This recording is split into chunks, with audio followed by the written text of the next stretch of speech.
Yeah, we're back for day 2 of the Mastering Runeterra podcast. Was that a dab?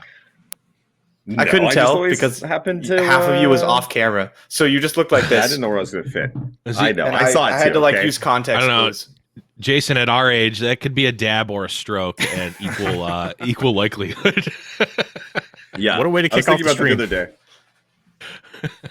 And we're gonna So- kick it over to Jason, who's shaking. Shaking uncontrollably. It's with excitement for the rest of our day.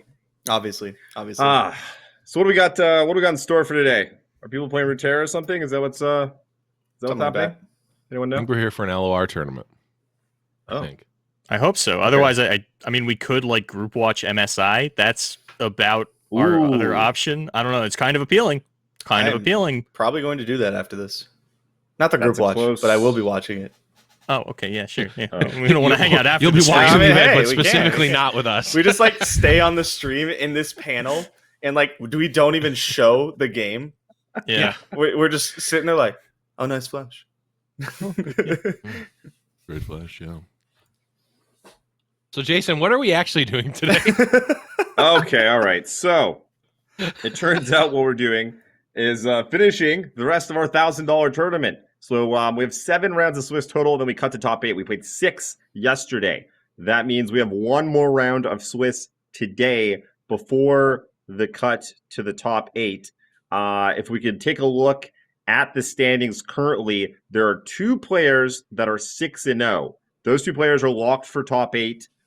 Even with a loss, they'll still make it. Mhm. And then I believe we have 10 players that are 5-1. We'll be featuring some of them this round. So all of the ones that win their matches will also be top 8.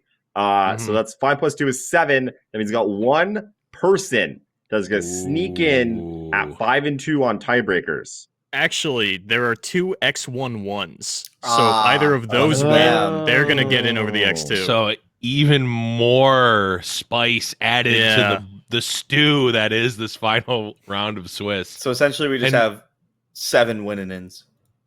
No, Yeah, 6 basically winning ins. 7 winning 6 ins. winning ins. 6 Here's winning the ins. caveat, though. Did those Okay. X11s play each other already? that I do not know. Because if they drew with each other, then they can't play again, I believe. Yeah, and then we'd get some X11s versus some X1s or an X2. And then, oh man, if you're the X11 that plays the X2 and you get 9th place after winning, that's about as feels bad as a tournament run can go. Yeah, but also you lost your last round, so You did not win 3 rounds. Do you really deserve to top 8 here? right.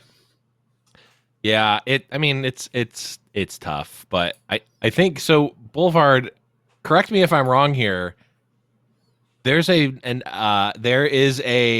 TK Raka at X2 that could theoretically sneak in here.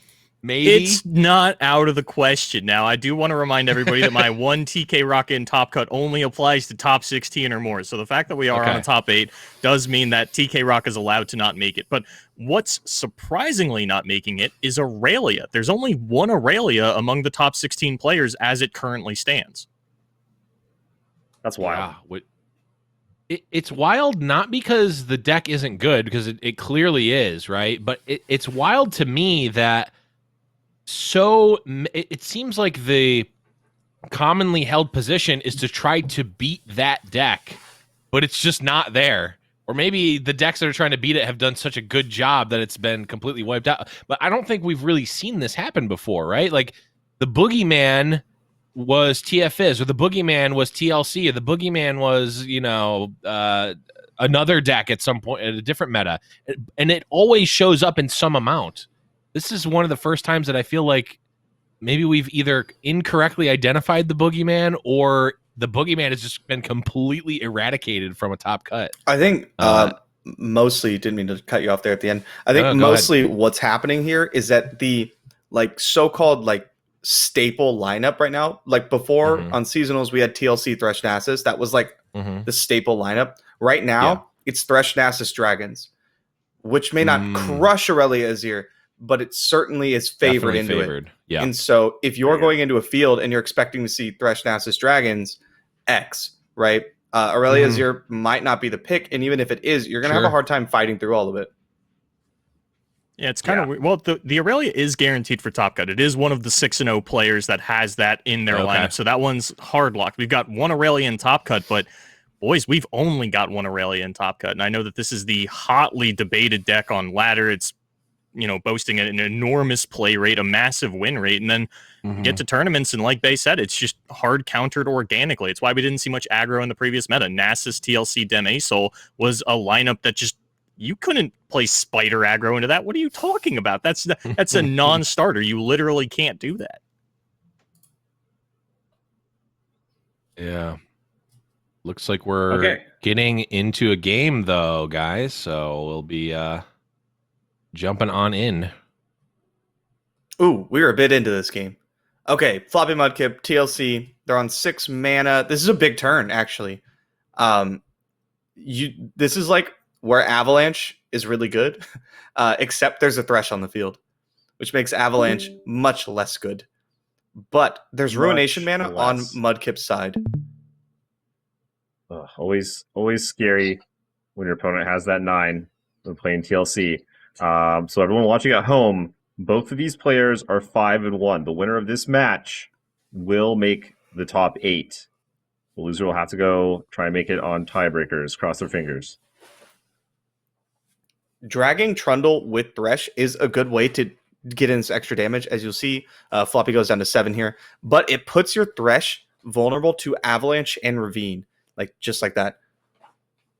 I think what Tahidos is trying to accomplish here is to get Floppy into atrocity range of a non-Nasus. Once you can make all your 4-power units atrocity lethal, the game becomes so much more difficult for the TLC player to navigate. Yeah, this is a very difficult matchup from both sides. On the one side, you have this Thresh Nasus list that likes to go kind of wide, likes to play a lot of units out. And on the other side, you have TLC, which is very good at dealing area of effect damage. The sort of dance that you find yourself in is a lot to revolve around timing and how much to commit to the board when. It's a very nuanced matchup. I've been playing it a lot. I mean, we played a lot, obviously, from last season coming in, but I feel like it's gotten even tighter for some reason. I don't know if it's maybe some of the additional cards that have come in recently, or some of the changes in the numbers of each deck. Now that they have to deal with other decks, but I found the matchup to be just very tight. It could go either way.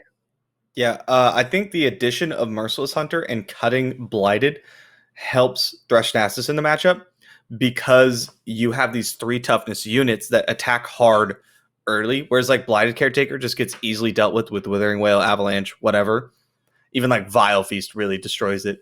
But you no longer, most of the time, play Rite of Negation in Thresh Nasus, which is at its best in this matchup, in my opinion.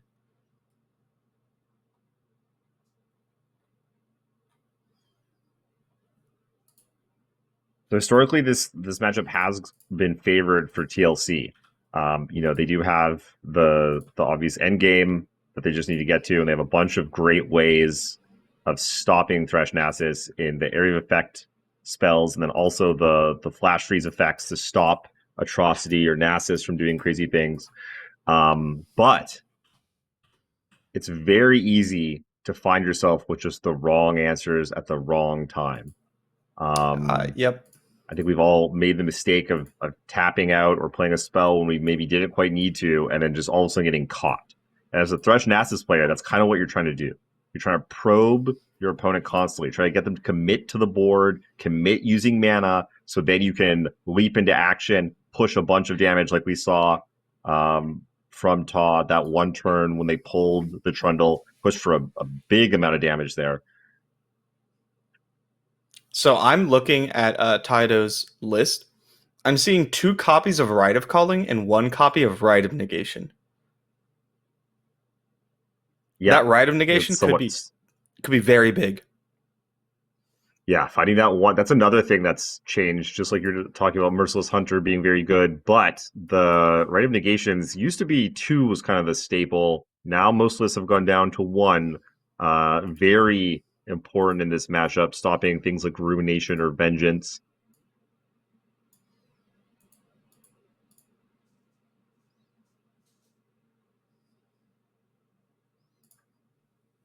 Floppy Mudkip Matchup is is on. so intricate. It is. It definitely is. Lots of play to it. Floppy is on 3 Flash Freeze effects, 2 Three Sisters, and 1 actual copy of Flash Freeze. Plus, get this, 2 copies of Ice Shard and 3 copies of Withering Wail. Wow. Very prepared Game for these ready. go wide strategies. Those cards very good against Thresh Nasus lists of old, like you were mentioning that leaned on Caretaker. Withering Wail used to be a real blowout. But then for a while, those started getting cut back. Ice Shards got cut way back. They would go to 1 or 0 main deck copies. But here we are with Floppy bringing them back in. Maybe not so much for this matchup, but definitely with the knowledge that they're not terrible here. Yep. I'm assuming really trying to hedge into beating probably Thresh Nasus and Aurelia Azir. That's my guess. Also, like, if you happen to run into some Mad Lad running Discard Aggro or Spiders, there's just almost no hope for them if you're running that many AoE effects. Yeah. What are Floppy's other 2 decks? Floppy is also running Teemo Ezreal Sejuani, the Foundry list, and Ashe LeBlanc. Wow. Love it. Where Floppy's opponent is running Thresh Nasus, Demacia A Soul with 1 Jarvan, very spicy, and Draven Ezreal. Yeah. A man after my own heart. I gotta say, it's really refreshing to see the lineups that we're seeing here from these. All the potential top 8 competitors are like there's a wide range here. Like I don't think are there any duplicates even? Like maybe 1. Because almost everyone's got their own take. Mm-hmm.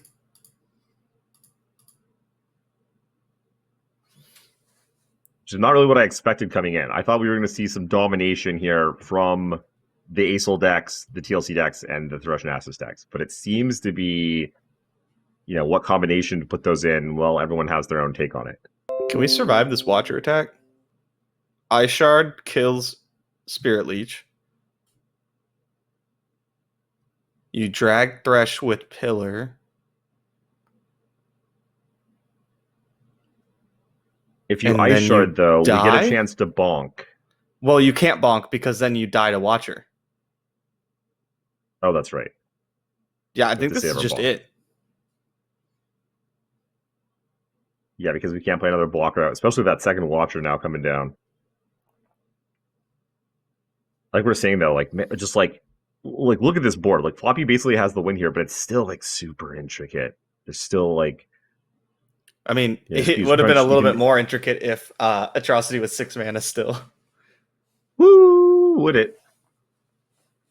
Yeah, there's the Ice Shard, clear away one of the blockers. Floppy knows that his opponent has to keep up like Box or Bonk. Bonk being Siphoning Strike, Nasus' champion spell. Because once the Watcher attacks, it will obliterate their deck, and then you have to cast a champion spell to shuffle something back in. Although not really going to get a chance here because you are just going to die. Yeah, sometimes you're so concerned about not getting your deck destroyed or living from not getting decking that you forget that you have an 11-17 slapping you in the face still. Mm-hmm. I don't know what... I don't think there was really another option here for Tidose, but yeah, unfortunate that it played out like this for them.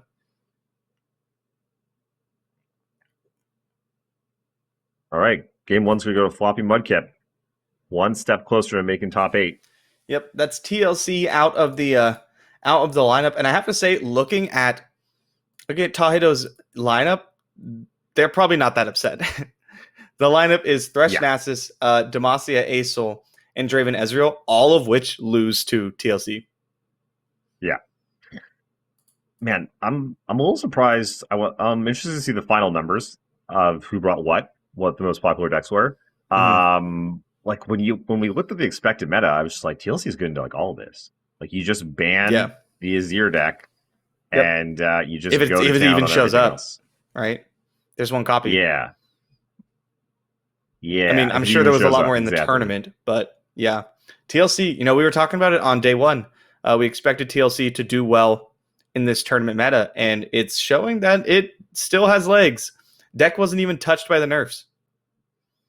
Yeah, it was basically the best deck last season. So I just learned that Foundry was banned. Floppy Mudkip's Foundry was banned, and Floppy banned as Draven. So it looks like we're going to get Ace-Hole? LeBlanc Ash versus LeBlanc Ash. Yeah, LeBlanc Ash versus either Aesol or running it back with Thresh-Nasus. Right. I hope we see Aesol. That's I want the that's one not a matchup Jarvan I've to seen a come lot out. of. Yeah, there's some interesting choices in here. 3 copies of Solari Shieldbearer. Probably Okay. to like slow down these more aggressive, like early explosive decks like Azir Aurelia, Thresh-Nasus. Just play it. It's a 3/6 on the turn it comes down. You can block as many times as you need it to, really. It's pretty strong card that I think doesn't get played very much. But yeah, I mean, I don't know how I feel about this. I kind of like the Ash Noxus into both these decks. Let's see. Ash Noxus into Thresh-Nasus. That's a close one. I feel like that's a close one. Yeah, I for sure. wanted Ash to be good in that matchup because I wanted to play Ash, and I feel like I struggle a little bit in that matchup. But definitely a lot of play to it. Close one. Pushby is also on 6-0, also with Ash Noxus. So Ash having a pretty good performance. I believe it's this the most tournament. represented deck in our top 8 hopefuls. Yeah, or second. I think it's not. I think Or it's second. Yeah, it might Tied be for second, yeah. with Aesol. Yeah. Number 1 is Thresh-Nasus, I think. Mm-hmm. That sounds about right. Yeah, I mean, the deck's super strong. Super strong. We should be getting into game 2 any second. But yeah, I mean, I'm looking at the list right now. Nothing that really stands out to me on the Ash Noxus list, except there's 1 copies of Three Sister and 1 copies of Shimpo, which I love. Love that I card. love it. Big fan. I love it. For the longest time, when I was newer to the game, rally to me was just a Demacia thing, like Demacia rallies. Mm-hmm. And so Shunpo or like the citrus dealer or anything else that made rally outside of that, I would just they got me every time. I'm like, what? What is this? This isn't even the right region for this. How dare you? Yeah, what the heck? Yep. Shimpo was like the meme card for a long time. And then with the really? rise of like LeBlanc, the LeBlanc Freljord Ash decks, especially the Legion Marauder version, they loved Shimpo. You started seeing 2-3 copies of Shimpo in the list, and it was like actually good. And everyone was like, wait, what? What are we? I kept thinking it was 6 mana. For that kind of effect, I'm like, that should be 6 mana. It's 5. It is 5. Deal 6, 2 to I think, would be something too much. and rally? It's pretty good. It usually comes down to kill 1 small blocker, kill a chump blocker, get in.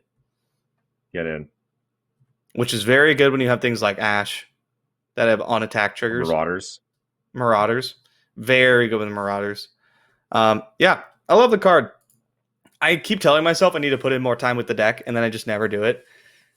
Because I play it, and then I don't know, it just doesn't you draw the wrong half of your spells. You draw like the protection spells instead of the free spells, or vice versa, and then you lose.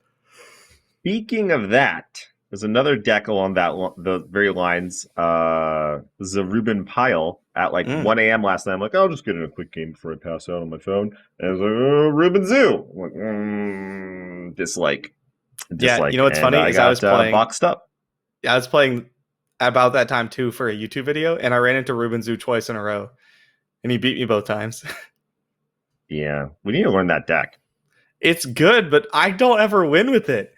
I don't get it. Even just today, I was playing Thresh-Nasus against it, and my opponent obviously didn't have a Hush, and I was about to go for lethal with my Nasus, and they emote me right before I attack. I'm like, motherfucker! Oh no! I fucking do that Hush for 100%, Oh, no. 100%. So obviously, yep, Drew Hush, Drew starts shaping off the top, right back in the game, win, no big deal. Like when I have them against the ropes. Yep, that's what happens. I put him pretty low.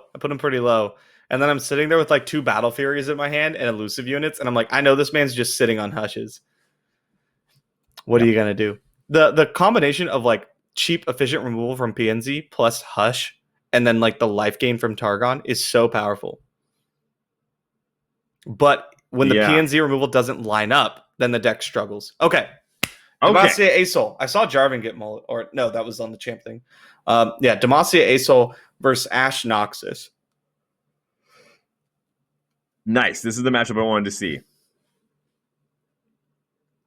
What do you want to see in these mulligans from this side? I'm basically always looking for aggression. I'm like, unless it's like a matchup that's obviously, that's just obviously going to go late, and you like, in your early games just going to get stunted, which there are quite a few of those. Other than that, I just want like a really solid curve with like good interaction. I just want dudes. Here, I just want here from the people to Acel put on deck, the board. though. From the Acel, oh god. Oh, I thought you were talking about from the Asol that's a deck. brick. That's a brick from You the wanted Acel deck. interaction? There you go. Interact that. Yeah, into the freeze deck. Good luck with that. 8 mana do nothing. I usually don't play I- Chow until turn 3 for exactly this reason, though. Yeah, Chow gonna get eaten here. Don't Um, you can't even block with. Oh, it gets 3/6, not 3/5. Duh. That's actually really good. It's a big booty. Yeah. Got a big butt. Yeah. So I was gonna say those from the Acel deck though. You can't just go guy because your stuff's all gonna get frozen and picked off, kind of like what we're seeing right here. Eventually, they're gonna just push huge amounts of damage. So you do need. You do want some interaction. You do want Eventually, some combats. You want Sharp some sight, concerted hush, strikes. single, concerted. Yeah, exactly. Not judgment. Lots of the good cards. It's gonna be good. So we've seen Judgment in play like maybe 3 times so far yesterday. And for anyone that's joined the cast, Boulevard for some reason loves this card, and I am trying to convince him otherwise. And we are not on speaking terms until it gets resolved. Do you confront here? Do you do it? And let's see, what do you go 3/3? get though? The 3/3. Oh. What else is going to happen? All right. Doop. I'm Nah. willing to bet you Judgment is insane this game. Well, it's either going to be absolutely super swingy, right? So either you go to Judgment and just get them, just get everything, or you're going to Judgment and they're going to freeze your guy, and it's going to be game over right there. Yeah, I'm willing to bet you that it's going to be good this game. Okay, what's on the line? I'll take this. 5 gift subs. I'll take this action. 5 gift subs. 5 gift have you subs. seen Floppy Mudkips? How many freeze effects does Floppy Mudkip have? 3, 4, 5, 6, 7. How many of them are like conditional, like Brittle Steel? Only brittle steals. So 3. Okay, whatever. I'll take it. 5 gift subs. 5 gift Will subs. Judgment's Judgment insane. Be insane this game or not? Chat, you can decide if it's insane or not. If like it picks off 1 or 2 units or something. Insane has been called. Floppy Mudkip's not going to walk into Judgment. This is into 8 open mana and just be like, here's my entire team, no freeze effects. You have 8 mana, and I know you have Judgment in your deck. Never going to happen, bro. Never going to happen. I think the game is going to move in a direction where Floppy's going to have to cast these free spells to maintain this aggressive advantage, and then boom, Judgment. And then he's going to drop an Assessor, draw 1 million cards, and be like, I'll freeze it 10 times. Doesn't even matter. Assessor. This does look like a pretty good Assessor board. Oh, okay. That's bold. Uh-oh. That's bold. Uh-oh. There's 5 mana. Uh-oh. Okay. Are we going to see a Judgment here? Are we going to see it right now? I want those gift subs, baby. Don't do There's it. no way Floppy doesn't have a freeze effect in their hand, right? Or even like there's Troll no Chain. way you're attacking. There's no way you're attacking with this many units. To pass on 8? Yeah, there's no way this Judgment works. Just let it go, bro. And this is why Judgment's bad. Look, you have the just card wait. you want. You just play Shield Bearer. It's great. Until you die. And you just wait. You do it again later. Yeah, so here I would not judge. I don't think you would judge me here. I probably would have played a unit, but perhaps wanting Screeching Dragon to like not die. This is when it's so awkward though, right? Yeah, for sure. It can definitely be awkward. But I have lost. We talk about yeah. Go ahead, I've lost to it too. Don't get me wrong. I was just gonna say we talk about like, not being out of position, how important it is that to like not tap out and passing. Because when you have no mana and your opponent has a bunch of mana, they just get to do to you whatever the heck they want. Whatever they want. And Judgment is like kind of the ultimate version of that. Now in In the ladder, you don't see it coming. You don't know, right? Like you don't Mhm. you don't get Yep. the chance to play around it. In a tournament, Floppy knows. Yep. Floppy knows, like, oh, hey, you're just gonna pass back to me with 8 open. A little alarm might go off there. It's a little sus there, buddy. Just Yeah, a I get what you're little saying. bit. You just don't want to play more units to block. I wonder why. Why could that possibly be? But like No, eventually, it does allow for some bluff. Some bluff it does allow for options, buffs. But very eventually, high we're gonna level. get into this like Eclipse Dragon Asol range, like in one turn, right? It's gonna be Eclipse Dragon on 7, Asol on 8, and then you pass, and all of a sudden you can slap Judgment on a 10/10 Asol with Spell Shield. Like plus, Floppy will have to cast spells just to try to get through them in combat. Anyway, that's when Judgment's good. Once you've established I like think a it's gonna- board parity, and your opponent has to cast how are things you just to. judgmenting if you're playing a 7-drop dragon and an 8-drop dragon? Well, Where's okay, that extra you play 8 mana? you play seven after drop. so you're saying after you have an Asol in play, then the judgment gets good? Like, come on, man. It's literally on the next attack. It's on Floppy Mudkip's next attack. You have a freaking Asol in play not for this 2 one. turns. Right? Not this You one. have a but ham the sandwich next one. in your hand, you'd be fine. It's gonna be good. I'm telling you. It's gonna be good. All right. I like the Screechy Dragon. That's a card I can get behind. Yeah. Big fan. You said it after the 4/3? I think so. I'm trying to think of what's The 3/2 the I'd 3/2 is probably getting said it. brittle steeled like 300% if it goes after LeBlanc. Yeah, so typically you don't want to be attacking your things into the Ash Noxus deck because then they get to use their spells defensively to kill off your units. They freeze your stuff, they troll chant, and then they open on you and blow you out. So You don't want to do that. Block You don't all want- the things. Yeah.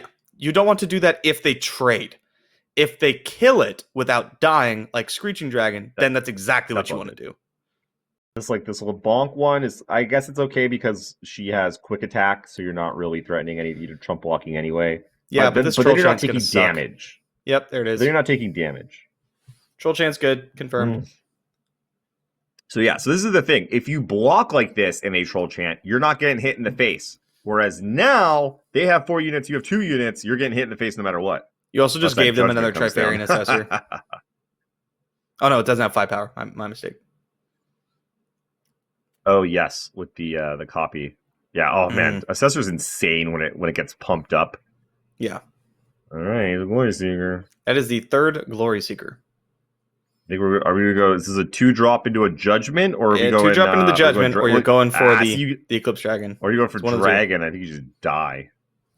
Yeah. I think you go. Yeah, I think you actually die if you play Dragon.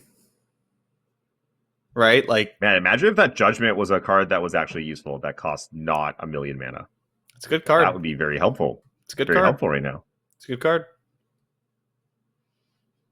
So, if you would like to get a free sub, now would be a good time to jump into I don't know, the chat on my channel or the next time I stream, because Majin Bey will graciously be sending out 5 gifted subs very shortly. I just might. Here. Yeah, I just might. This like the mimic on like Glory Seeker is gonna be gross. Or another LeBlanc. Like the triple Trifarian Glory Seeker has been, oh my god.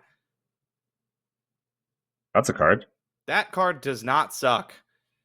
That's a card. Man, imagine if that 8-drop in that Judgment card was just like a card that did anything.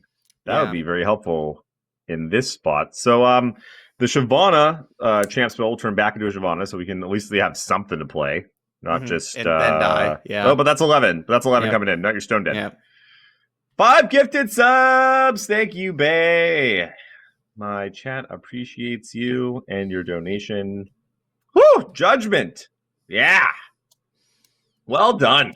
Well done, Judgment. Oh, we got game 3. Oh, sick. Does that mean we have potentially more chances to see Judgment do absolutely nothing? I'm Oh, blaming that's Floppy exciting. Mudkip. He's too good. That's exciting. He's too good. Floppy It's his Mudkip. fault. One more turn. We need to survive one more turn, so you can go Eclipse Dragon into Acel, and then boom, Judgment. It's just never going to get them. It's But, just like- the only time it's going to get them is if they have no possible chance to play around it, and they're just like, I die no matter what, so I have to ship my team into you. If you have Judgment, so what? I feel like that there's happens a million lot. other cards that could be good at all kinds of points in the game. There's so many times when you're like, okay, I just have to go for it, and if they have Judgment, I lose. So many times. That always happens to me. Always. They just play Eclipse Dragon on 7, and then you're like, well, I'm attacking. Let's like hope it goes well. We don't get a game 3. That was it. Floppy Mudkip took did we not? Yeah. Oh, okay, that's what I thought. I was very confused. I was like looking at the list, and I'm like, no, wait, Ashnoxus won. That's Floppy Mudkip. TLC won. Yeah. That's Floppy Mudkip. Yeah, I thought it was done also. Then when I looked at the scoreboard, I confused myself. Well, should we bring back in the Blevins and your fellow compatriot that also hates winning? Oh, there he is. What's up, boys? Hello, friends. How about that weird way to judgment put it. card? How about that Judgment card? So given all the bad news that just happened of Judgment, continuing to not perform, I do have some good news. Jump won 2-0 over Nesh, so they are confirmed at a 5-1-1 record. And for those of you that don't know who Jump is, Jump brought 2 Scargrounds decks. We have your traditional, Freljord Noxus with just Vladimir, and then we have a Mono Brahmionia Syncopation Ghost Scargrounds deck, and that guy is in the top 8. I played against them on stream yesterday after the broadcast against that deck, which is hilarious. And in their words, so they came into the chat afterwards and said GG.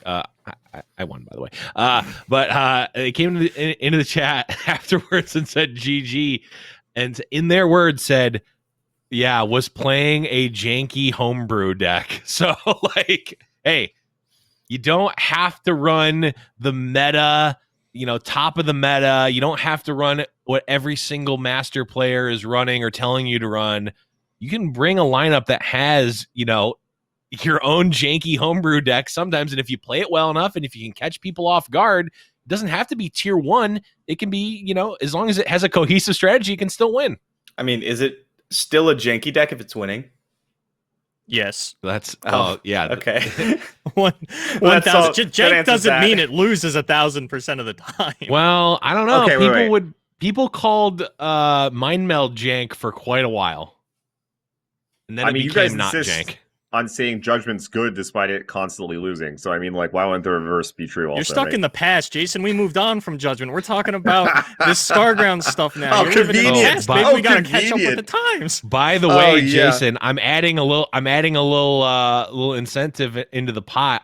Since last tournament we had the Luscious J in Majin Bay, which Majin currently owns the MP3 for. I got to record a new one for you because you won the bet. So we'll be having battling clips. Man, I feel like we need to keep holding these tournaments just so we can keep getting Blevins clips. Worth it. We're gonna have to figure out what it'll be. I don't know. We'll see. Oh, man. If the clip doesn't have to include Blevins, I gotta say, Majin Bay saying Judgment sucks would be the best clip, or Jason saying Judgment is S tier. If Judgment actually does win a game, I feel like that's what we got to be fighting for here. Make that your follower sound for a week or something like that. I mean, all is on the table. I like it. I like it. I wish I could use that clip for my sub alert, but then people would be like, why Jay? Why is Jay in here? I don't get it. Why? What? People don't. What? No one knows. What am I? Mince meat over here? No, they know who you are. They're like, why is he in your sub alert? All right, fine. I'll use it for my sub alert. I think it's awesome. It is I'll awesome. just do the follow alert. I'll just be going off constantly. Oh my god. It's like when you get raided, it's just the luscious. It's just follow. Judgment sucks. Judgment sucks. Oh, well, okay. One of my favorite ones ever is one of the Magic streamers. Somebody said about him, like, okay, chat. Today we have to become, and it's like his name. And some other streamer said that. He took that clip and he made that his follow alert. So it's just always going off. So good. That's awesome. I was like, oh man, I wish someone would say that about me one day. That'd be good. One day. One day. I'll settle for Judgment sucks. Not happening yet. Judgment sucks. It's not happening yet. I've been blown out too many times. That's true. I just need to, whenever I'm playing against that deck and I would lose to Judgment, I just need to spam the button to remind my opponent that that's the case, and maybe it won't be. Judgment sucks. And maybe they'll take it back off the stack. Yeah, they're like, okay, no, damn. you're right. You're right. You're right. You're right. So, a bit off topic, but I just checked the DreamHack tournament. There's 2 slots. That's me and you, Blevins. Let's get in there. There's only Better 2 get in. slots. There's only 2 slots left. Oh. So, yeah. Hold on real quick. I did ask the TO if I could play while casting, and they didn't give me a definitive no. They better give you an answer real quick. All right, look, Blevins, I have been leveling up a Smurf account. I'm going to be casting one day and just pull out my phone Yeah, and just start play it on playing. your phone. Yeah, just nobody's going to know who it is. It's going to be great. I don't want to get anyone in trouble, but there may or may not have been someone who was working on a production of the seasonal and was also playing in the seasonal and got the freaking card backs, and no one realized until after the event. And it wasn't me, by the way. Yeah, I'm not. Bab's the best of us. I ain't no snitch. But it is hilarious that it happened. I thought you were about to say, I ain't I no snitch, but it was, and then name the person. No. What I usually do, like, so, there was this. I had this cast the other day, and it was really bad. My co-caster was awful, and I don't want to embarrass Boulevard, so I won't name anyone. But my co-caster was terrible. That's the type of thing I usually do. But no. I thought you were talking about something that actually happened. I was like, who was it? No. I won't name names because I wouldn't want to embarrass Boulevard, but yeah. What are you saying, Jason? I mean, Boulevard's love of Judgment is enough, I think, for him. He can be left alone for another day. Judgment sucks. Look, Blevins gave me a bunch of guff because the one time I showed up on Fight Night, I'd been talking about, Plaza Targon's everywhere. I love Judgment in this deck. I show up to Fight Night with Plaza Targon. I'm not playing Judgment. What are you talking about? It's an open deckless tournament. Of course I'm not playing Judgment. And Blevins would not let me live that down. That's true. I also won't let you live down the fact that you're the only player on Fight Night who was plat at the time that we pulled the rankings. No, it happened, baby. It happened to me too. I was also clap plat one of the times. Clap the previous champion. Yeah. Everyone was like masters, and I was like plat 3, and I was like, but I won a seasonals, guys. I promise I'm good. You'll love to see it.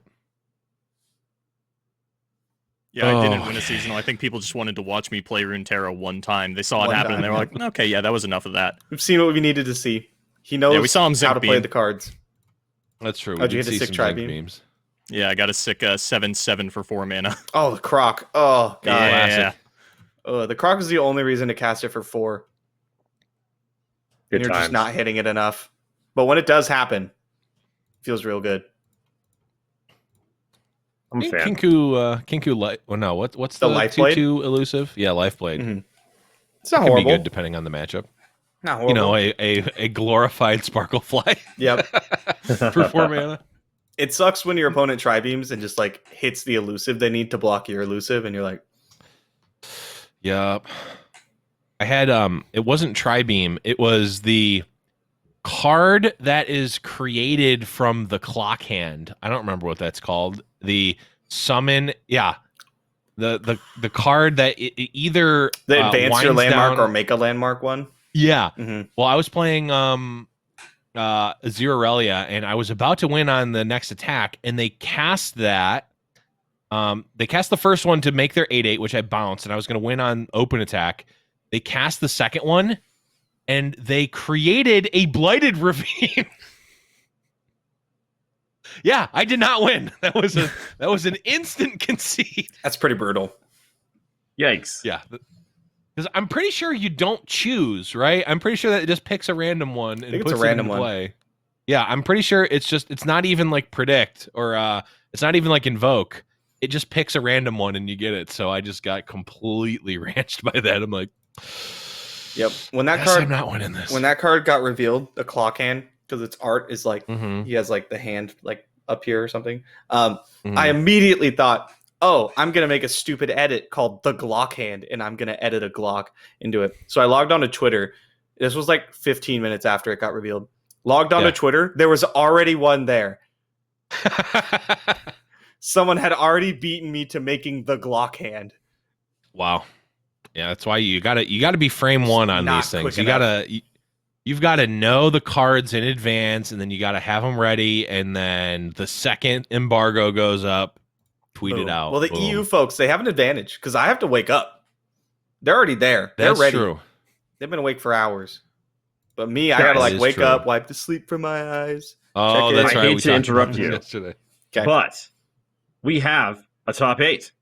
Ooh. Check this out. This is a bit of a murderer's row here. A lot of these names, some of the creme de la creme of competitive play. So, in first place, we got Cosimo going 7-0. Did not drop a single match. And then in a 6-way tie, all 6-1s, we got Bratch Decata. We got Push B, Seasonal 1 NA winner. Duckling, Alan ZQ, Floppy Mudkip, Zorig Dungu, and then in 8th place, squeaking in at 5101, we got Jump.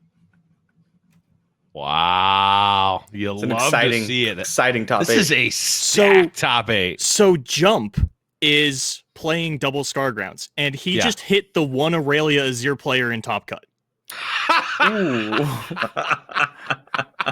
The 7-0 run of Aurelia Azir might be over to Braum Ghost Syncopate Trevor Snooze Bottom. Oh my god. You'll love to see Could not it. be happier. I could not be happier. You know when they say you have to be lucky to win a tournament? Well, in all things, pairings included. I'm gonna be honest, if I'm playing Scargrounds, I'd rather play against Thresh Nasus, I think, than Azir Aurelia. What was his last deck? His last deck is Draven Ezreal. Yeah, you want to play in that Draven Ezreal. Yeah. Yeah, wow, that's kind of scary. That's kind of a scary lineup. If you're bringing decks that just happen to line up against those 3 decks bad, you're just like, oh no, oh dear God, like how do I get out of this alive? I love that there's a really wide range of decks here, though, in the top 8. A lot more than we saw from our last tournament, where it was kind of dominated by Thresh Nasus and TLC. This time, I mean, like, we've got a double Scargrounds deck in the top 8. Like, that's wild to me. Well, it's super wild because we've been talking about this whole tournament. I mean, we literally have not seen Azir Aurelia on stream across 2 days, right? Like we have seen it 0 times on stream. I'm pretty sure we didn't see it even one time. So, you know, yes, it certainly was played in the tournament. Obviously, there's one in Top Cut, and it was probably played a little bit more than we saw it on stream. But theoretically, Jump was making this through, not necessarily just taking out Azir Aurelia all day. Was playing against other decks. So these decks actually have some additional legs. We might be seeing the Braum Syncopation Scargrounds actually take something down, make some waves. It just becomes the next like ladder dominating deck, and we just all hear about it for the next month, and Mogwai tweets about it a bunch, and it's just like insane. We're like, somebody please stop Trevor Snooze Bottom. Anybody. I don't know what it is about this set, but Trevor Snoozebottom has been at an all-time high. He's in that no champion Freljord Ionia elusive deck. Now he's in Scargrounds Braum. I think there was one other deck I saw him in, but he might have been summoned off a Tribeam Improbulator. I can't quite remember, but I know I've been seeing a lot of Snoozebottom the last couple of weeks. Trevor Snoozebottom seems like that card that got revealed would be overhyped and be $20. Then the first week of the meta goes back down to like $2 bulk mythic, and now after this week is spiking back up to like $80. Like, it's like you play it the one time and you go, oh, that's not as good as I wanted it to be. But then it comes back and finds its home, and it's insane. But speaking of finding a home, me and Blevins are about to find ourselves at home in the caster booth as we get here into this top 8 match. Duckling versus Allen. And it looks like we have Frostbite midrange up against the Matron Cythria.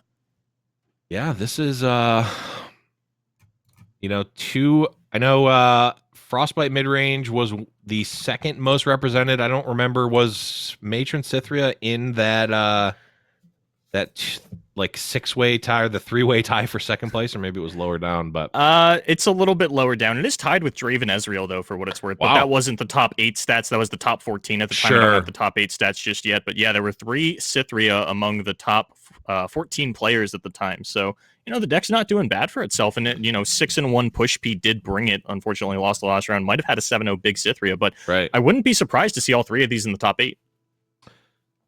Yeah, it certainly seems like it is positioned pretty well in the meta, especially if you never have, you literally can choose to never play against a Zero Relia, which is pretty good. And I think even if you do have to play against it, it's not the worst.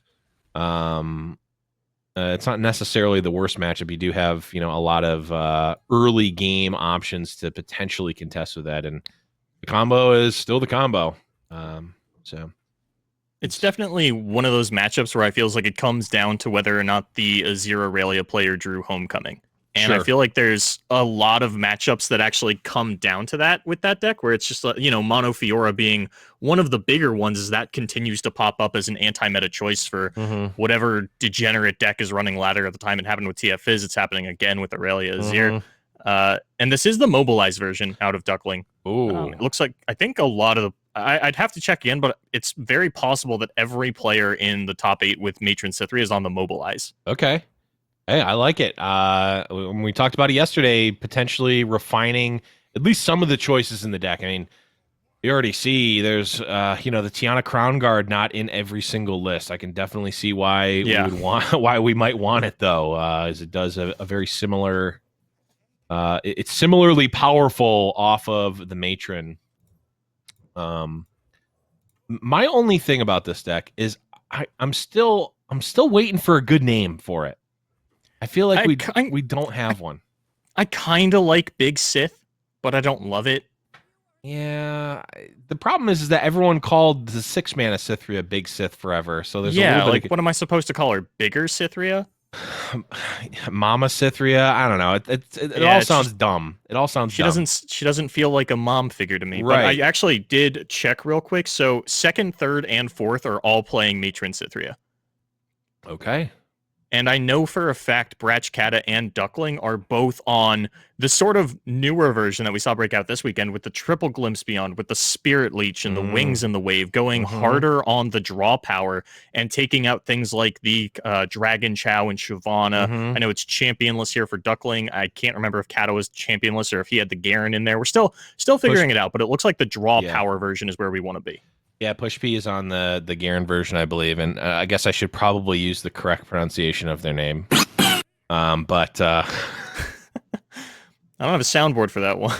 No, that wasn't a soundboard. That was just me doing the Yoshi. Oh, sound. really? Yeah, I'm very talented like that. Anyway, yes, we are. Yeah, it's interesting. I wouldn't be surprised if we see a core of cards. The core of cards in the decks start to expand a little bit and solidify, but I think there's enough flexibility in the strategy that you can kind of diverge if need be. But this matchup, my inclination is that the Cythria deck should be pretty favored unless we have a very aggressive Ashe. If we can just win outright pretty quickly, which it looks like Alan might just be able to do. Yeah, this super draw powered build is a little more turbo-y. It doesn't fight for the mid game as well. We've cut some of our board control tools like Screeching Dragon, and that means we're essentially just trying to wall up until we can actually mount a comeback and a combo turn with the Matron, which we could do now. We do have Matron and Cythria in hand. We're going to mobilize again.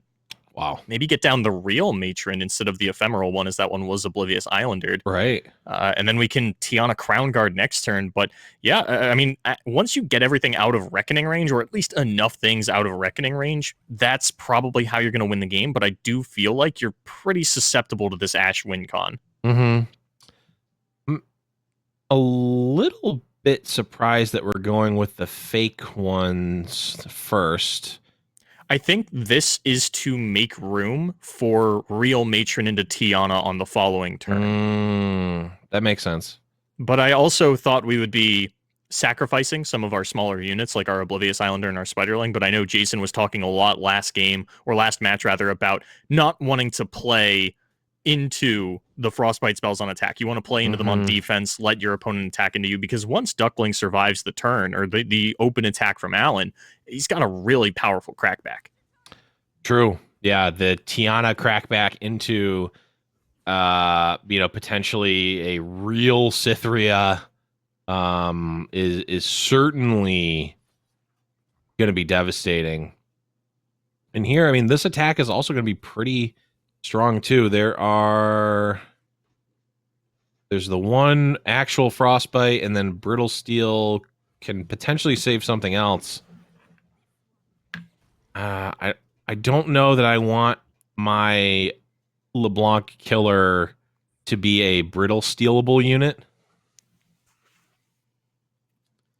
I don't think there's necessarily any way around just everything that Alan has in hand, because we have Troll Chant and Elixir and Brittle Steel. I think that, we've seen players get into this situation, though, and I think it happened either to or against Alan yesterday, where players just don't, their opponent has everything, and yet they play around nothing.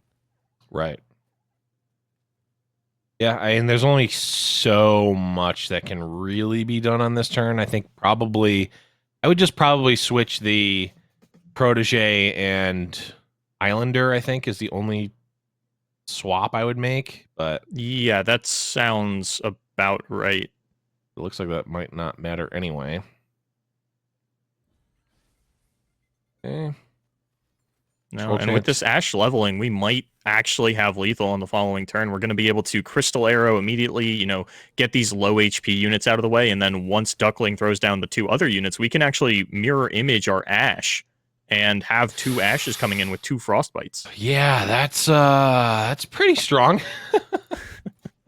Hey, Ash survives. A couple of units go down, but still a very strong board here on the side of Alan, and we can go wide. But actually, I mean, creating a 0 power unit just doesn't do anything. No. I was a little surprised not to see the Reckoning from Alan this turn, actually. Only having 2 mana left, it cleared out a decent number of the challengers, and then you would still have enough mana for a suitable amount of Frostbites. But, everything worked out in Alan's favor. We're going to lose 2 of these units this turn, and Reckoning on the open still does a lot of work. We could even play it with the Brittle Steel to just clear the board. Yeah, but if we go Reckoning on open... yeah, I don't know. Alan opting for the Crystal Arrow first. And then potentially going to see some sort of shenanigans with the Matron, but... yeah, Pretty sure this is just lethal for Alan. Cythria, unfortunately, doesn't undo Frostbite. And even if you Matron into the Tiana, nothing has Challenger. And Alan can just take the 16 damage or however much it is. I think it's only like 14. Yeah. And then set up for a Mimic onto the Ash, get that double Frostbite off, and just win the game. Yep. I think this one is just about over. Yeah, double Ash is certainly going to do it here. Yep.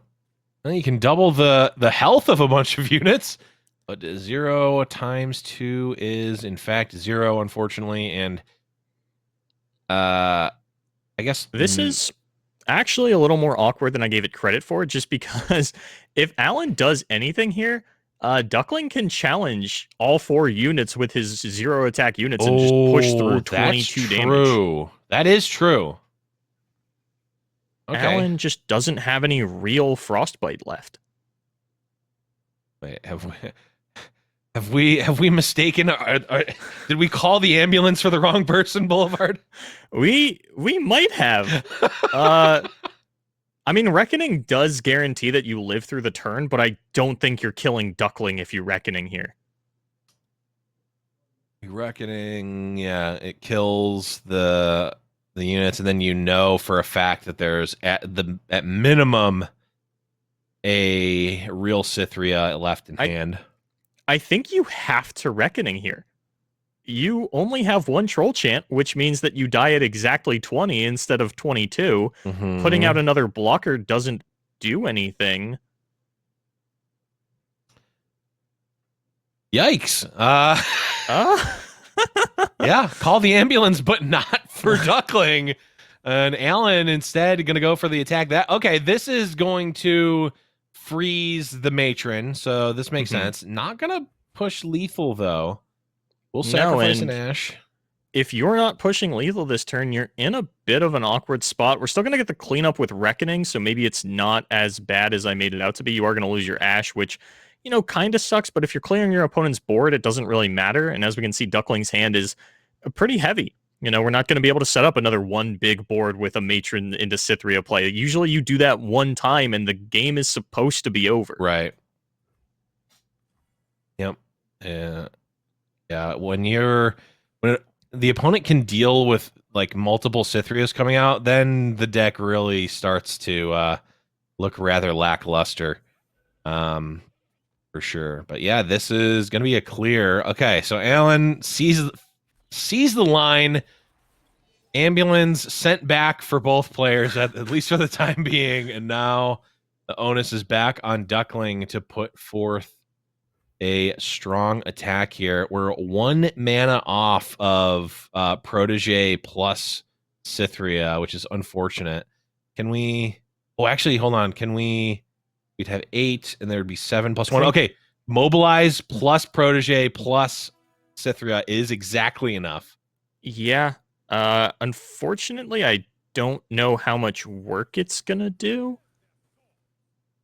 Oh, and that's an ephemeral one too. We could just... You might just Culling Strike this on site because at this stage of the game, you're not worried about Culling Striking anything else. Yeah, and for a fact that there's a Cythria in hand that has been cost reduced. I think you guaranteed know that it's been cost reduced at least twice, if not the full 3 times.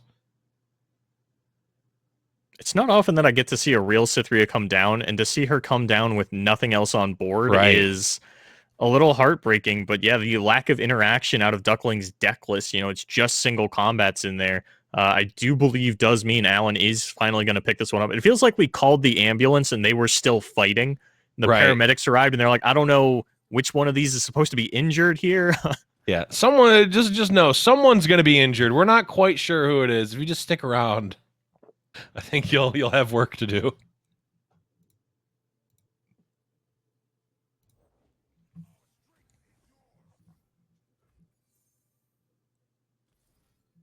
Yeah, I don't know what we could even... Well, I'm trying to think. What does Stalking Shadows into Matron look like? I'm pretty sure it's still not enough.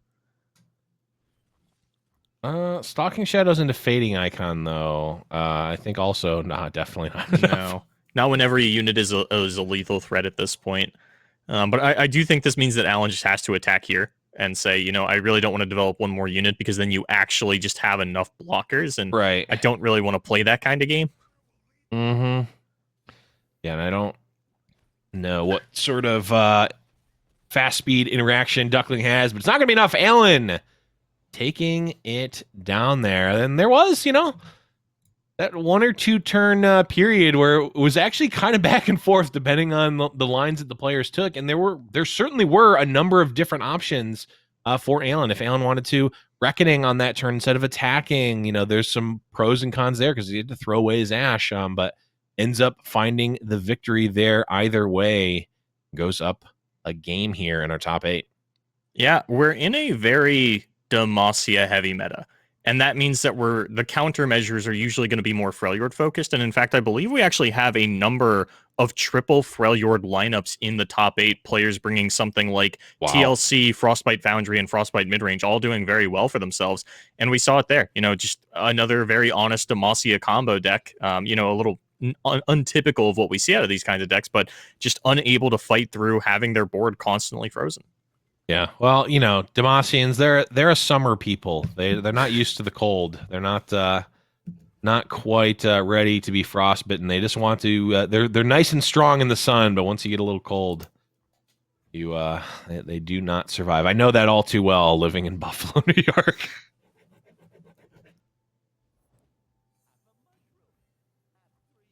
Which is basically the Freljord, like 90% of the year. But yeah, anyways, I can see that. We've got the Foundry deck, the Teemo Foundry versus the Cythria here. Spectral Matron Cythria, Spectral Cythria, Leading Ladies. I don't know. There's just not a great name for it. Spectral Cythria is probably the best name, but We're it's just still kind of workshopping it. it's just kind of a lame name. I get Yeah. it. Want There's something better. there's really not a lot of cool LOR deck names, and I feel like as the casters, it's on us to like come up with them, but it's so hard to get them to Oh, no. stick. It's supposed to be like what we need deck brewers and deck name brewers to feed us these names, and then we will promote them if they're good. But yeah, unfortunate. Anyway, Duckling kind of on the beatdown plan here. The chip damage can be useful because you're not always able to get that full, sort of 22-point combo. If you can do 8, putting your opponent down to 12 means you only need to get through with maybe one giant unit instead of both. All right, I ran some numbers. I did some math. Half the top 8 is Frostbite midrange. Wow. And I think there's 3 Foundry in Top Cut as well. Scratch that. There's 4 Foundry in Top Cut. Half the Top Cut is Frostbite midrange and Frostbite Foundry. Wow. I guess winter has come. Freljord is here to stay, and it makes sense when Nasus is one end of a meta, and wide boards are another end. Well, Freljord kind of has answers to both of those things. Yeah. It's interesting, though, because I feel like we've seen Foundry a couple times on stream over the course of the weekend, and it feels like the most camera-shy deck. I don't think we've seen Frostbite Foundry win on stream. I don't even think we've seen it perform, like, playably. This might be the first one, and, this is Annalyn kind of setting up, leveling up a Teemo, and now has cards go, has the card engine churning, has a lot of answers in hand as well as win conditions. This is everything lining up, but no, I agree. We really haven't seen it do well on stream until maybe this game, but this is arguably the most important one we've seen so far, so I guess you take that. Yeah, and it'll be interesting to see how this plays out because this Matron deck has a lot of draw power in it already. It says, hey, I really want to draw cards. And Alan says, hey, that's fine. I'm going to give you a Foundry. You can draw even more cards. Don't even worry about it. Thank me later. Yeah. And unless you specifically hit the mobilizes, you still have to wait until very late in the game to actually start doing impactful things. And here we see Alan understanding that something got double islandered, and we are going to just clear out the board before we get Matron Cythriad. Right. And I was just about to ask how much life steal this deck has, and it looks like the answer is at least some. The Radiant Guardian. Yeah, one thing that I think kind of slipped under the radar is a lot of these mobilized lists have started cutting the Masked Mother Dark Water Scourge combo in favor of these Cursed Keepers, Spirit Leech, Wings in the Wave, more Thresh Nasus style of self-sacrifice. Yeah, which is interesting to me because I feel like the Mask Mother combo is one of the biggest reasons to run Mobilize when you're able to put that down, essentially on turn 3. That seems so good, but I certainly can see, just wanting a more consistent, threat in the Radiant Guardian rather, than the Mask Mother, who really does need the Scourge to really matter. Yeah. Also, it's turn 6. There's 38 power on Duckling's board. Yeah, that's pretty good. Yeah, that's was that an average of like 6 power I put on board every turn? Yeah, I think you're probably favored at that point, but it is going to go down at least a little bit now, and the draw power is now set up for Alan. Mushrooms are potentially going to be flowing, and there's not one but 2 leveled up Teemos. Ooh, those are some really, really impactful hits out of Duckling, though. We picked up Mobilize, second Radiant Guardian, and Tiana Crown Guard. Wow. Now, luckily for Alan, Tiana's not great into Freljord decks just because you get Frostbitten. The rally really doesn't mean as much. It's kind of hard to play double duty on that. But I do think we're going to be able to get off a Radiant Guardian here. And if we can get Radiant Guardian alive and well for the matron attack next turn, that's got to eat a frostbite, but I'm pretty sure there are going to be other lethal threats coming in that also demand a frostbite. Mm-hmm. And Alan maybe showing their hand a bit here, saying, you know what? We're shrooming. We've got the win con online. There's going to be 1, 2, 3, and then a fourth potentially from the investigator here. Draw next turn for Duckling, and I didn't see how many. Okay, 72 buff caps. We might be threatening lethal here, Boulevard. I'm no mathematician. I have a degree in something that is completely opposite of math. So yeah. Do you want the stats on the likelihood that Alan wins next turn? I don't know, Blevins. It's high. I think it's pretty high. We're down to 10. So there's now 3 draws. There's 6. I think there's actually 69. I'm not memeing. I think there's 69 puff caps in the deck right now. Does Duckling know they threw down a naked Radiant Guardian? I was right, by the way. So there's about 70 and there's 20 cards. So they're averaging a little more than 3 per draw. So technically, if we just go on average, I think Duckling would be dead on average here. Okay. It's really nice to draw a card for a turn and lose half your life. That's always fun. Yeah, I'm rounding here, so my math might be a little off, but no, that's fair. It's like over 3 damage per draw, and they're drawing 3 cards. So I think it's probably over 3 1/3, which would mean that 10 is average. The deal on this next turn. This is why this deck is so hard to cast. It's like, well, you see, I don't know if he's dead next turn. Right. Even with perfect information, I don't know how many Mystic shrooms Shot are attached definitely to the top push cards. you over the top. Do it. 4. Okay, 4, that was a good number. That was over average. Yes. Okay, that was under, so that's not good. 2. We're off by 1. But Ezreal, though. Ezreal's no life gotta gain. be leveled, right? Or at least we can level it with the Brittle Right. Steels and the Troll Chant and things like that. Right. And we're not currently able to actually proc a Radiant Guardian right now. No, we can with the wings in the way. Yeah, it probably wouldn't be enough to push through. There's just frostbites in the deck. I think it is better to go for the Matron Cithri and try to just put out lethal, but it should level because we still have a Brittle Steel target. Well, it's only at 3 of 6 right now. So that's brittle, flash freeze, troll chance lethal. Do we have mana for all that? We don't have mana for all that. There's leveled Ezreal. Oh yeah, and then Mystic Shot. Yeah, is enough to do the last point. Oh, okay. Yeah, we're just gonna go into the flash freeze. With the yeah, we'll just that's guarantee even better. it. Yes. Yeah, I was gonna say much better. Okay. If we throw out Mystic Shot and there is a single combat out of Duckling, I think Alan would actually just win, or Duckling would win rather. But yeah, Alan secures it, finds it. We finally get to see the Frostbite Foundry perform, and Alan's EQ gonna move on to a top 4.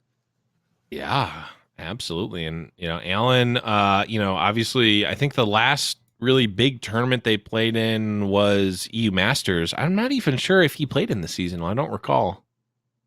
One thing that I know about Alan is that historically he does abysmally in tournaments.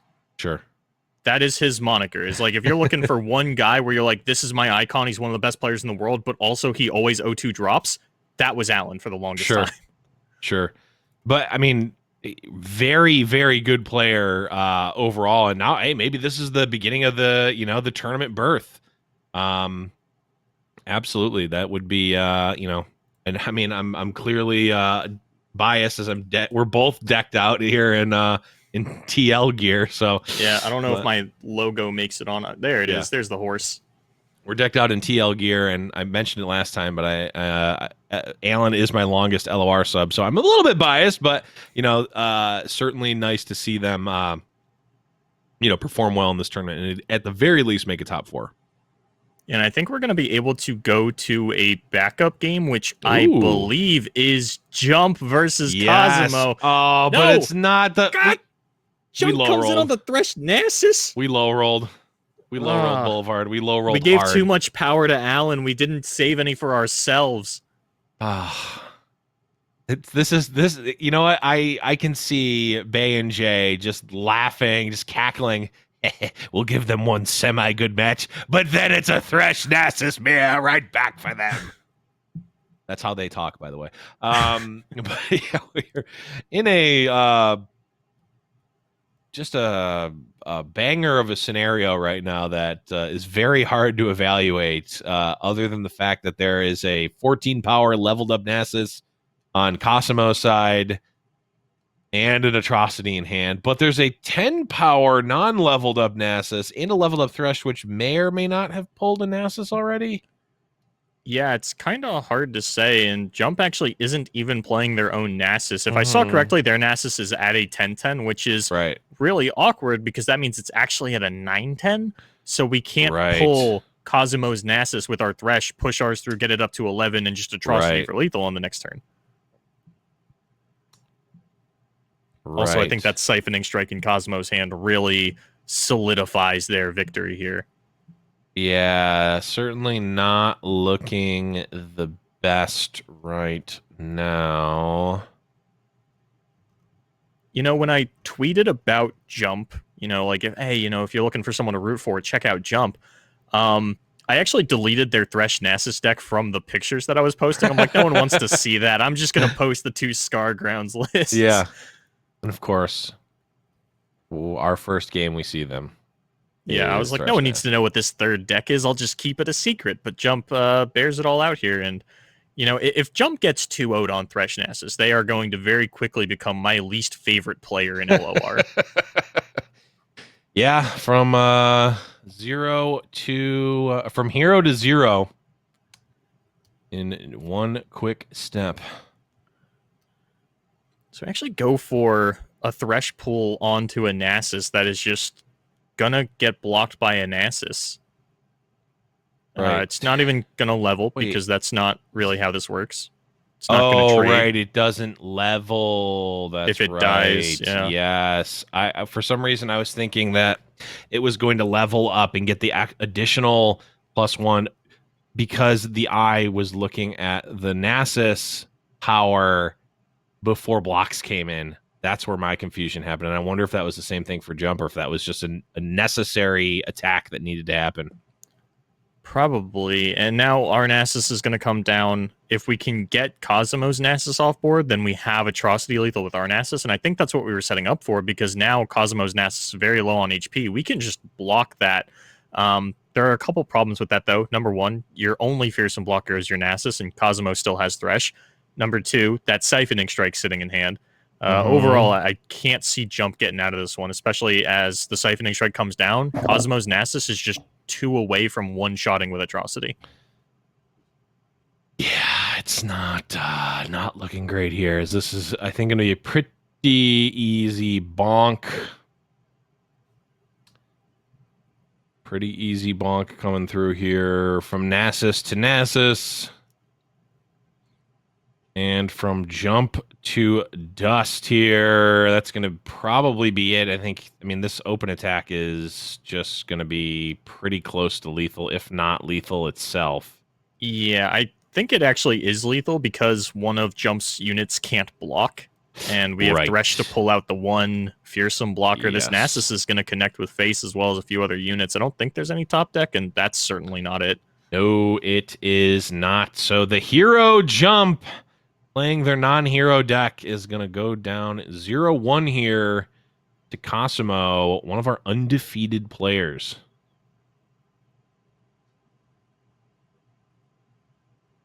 And Jump using the Garen Cupcake emote and what actually seemed like a replacement for the Shen emote, which is an interesting usage of it because usually the Garen Cupcake is the epitome of BM. Yeah, that was some Squeeby energy right there. But what this does mean, Blevins, is I would have to assume that with a double Scarground Thresh Nasus lineup, that you left up Cosimo's Aurelia Azir.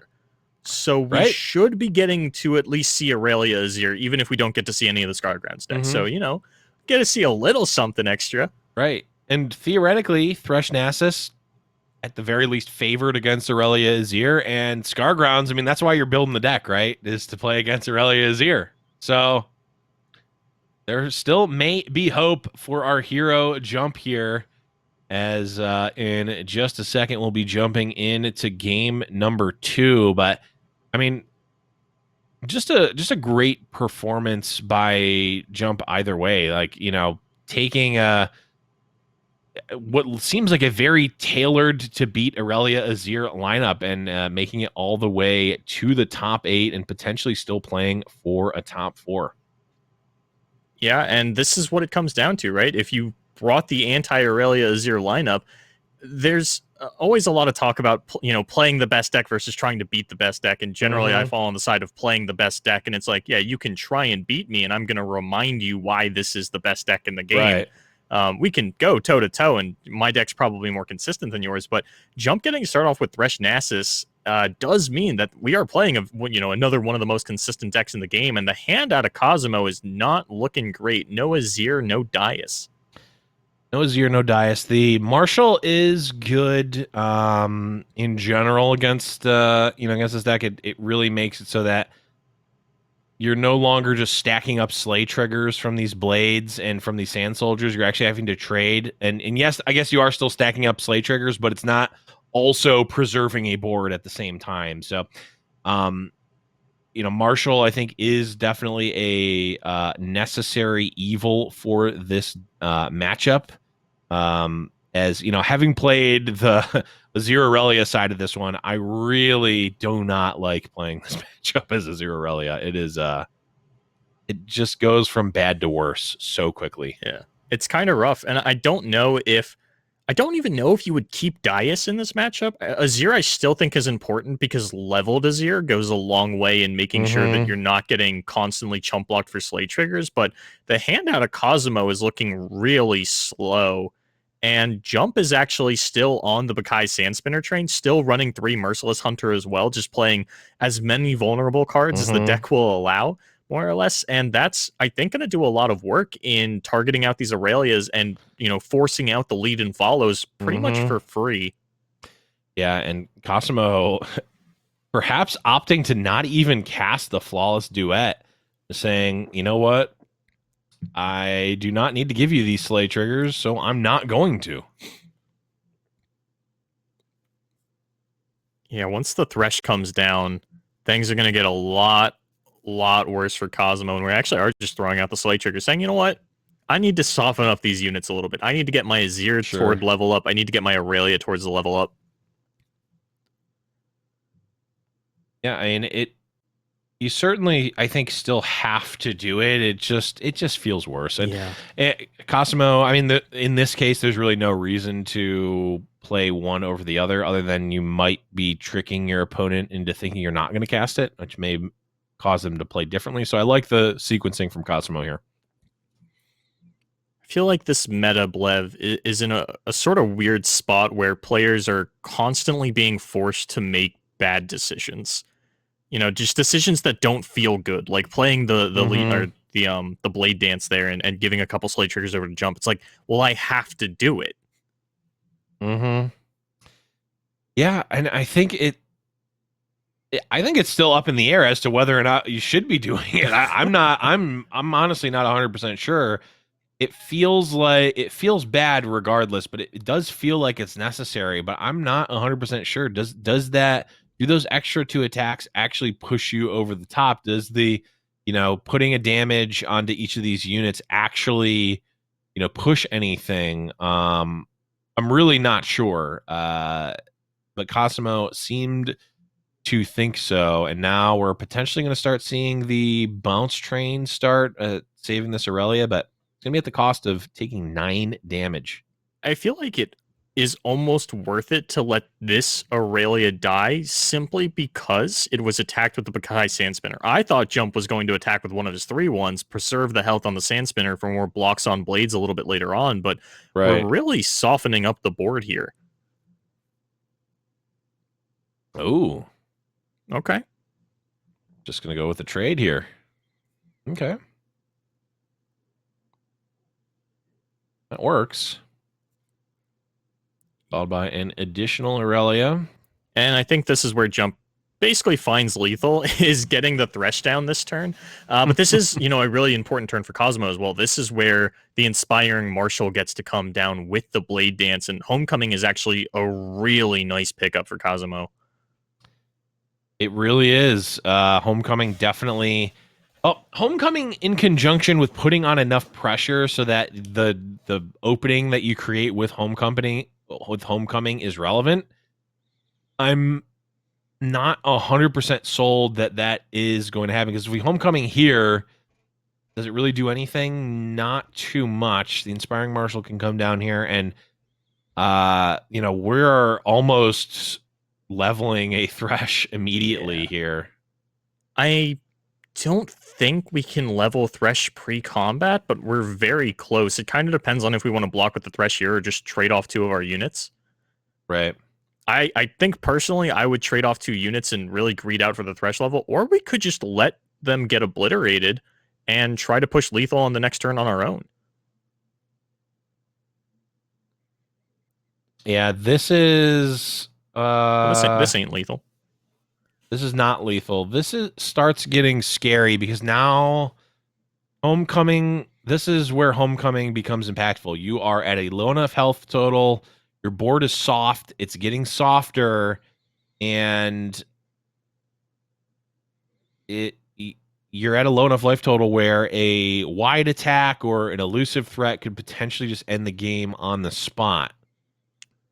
Yeah, I'm not loving Jump's position here. I think a lot of it is going to come down to what do we find off this Glimpse Beyond, but that Black Spear to finish off the Inspiring Marshal is a really important play for Jump, and that Nopify is just hyper focused on that Black Spear right now, protecting this Inspiring Marshal. Absolutely is. This might not even be the Homecoming. This looks like the lead and follow out of Cosmo. You're kind of clogged up on him. You don't really need to return the Thresh to hand. Yeah, there's not too much of a reason for Homecoming over lead and follow here, especially since with the Inspiring Marshal, the lead and follow looks really nice. Or the flawless duets, are all of a sudden double lightning bolts to the face. Okay, Cosmo opting to preserve life total here and to save the Aurelia. Oh, Cosmo. It's really tempting to Nopify a Glimpse Beyond, but especially when your opponent is this low on cards. Right. But you've got to be wary of the Black Spear. That Inspiring Marshal is your victory. I think did we see it hovered for a second? Maybe not. Okay. Cosmo holds off. Nasus is currently a lethal threat. Sure.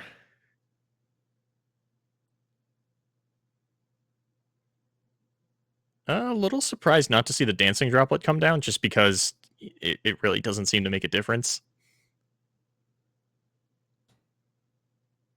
Dancing Droplet doesn't come down now, because if you play it next turn, it gets the buff from the Marshal and is attacking for more.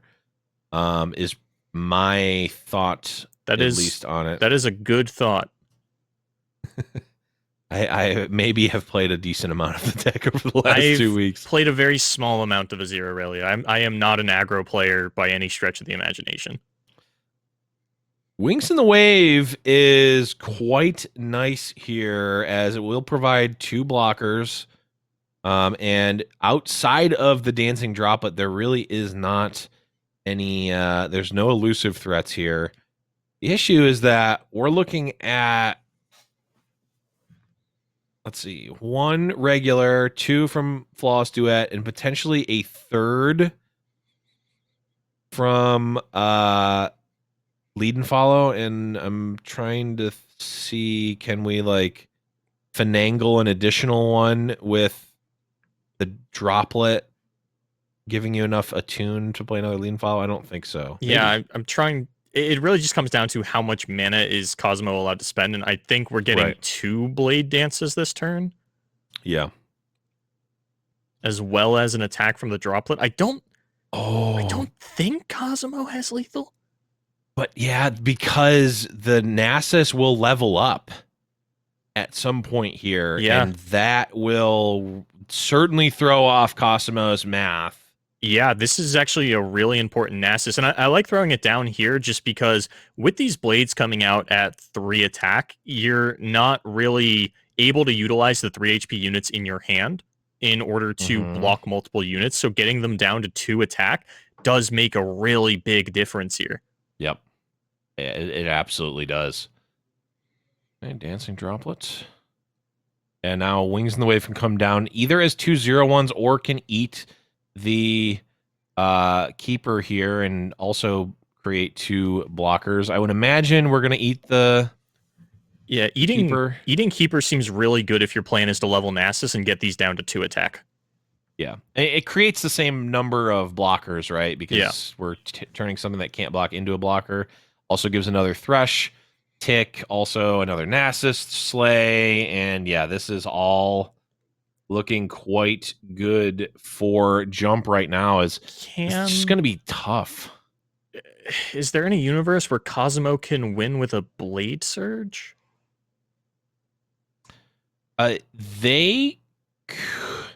So if Jump doesn't open attack, then yes. Well, no. A Blade Surge is the Aurelia Syncopation. Or is that something else? Blade Surge. Is that her spell? That's her spell. That's the okay. champion spell. So what am I talking about? That could put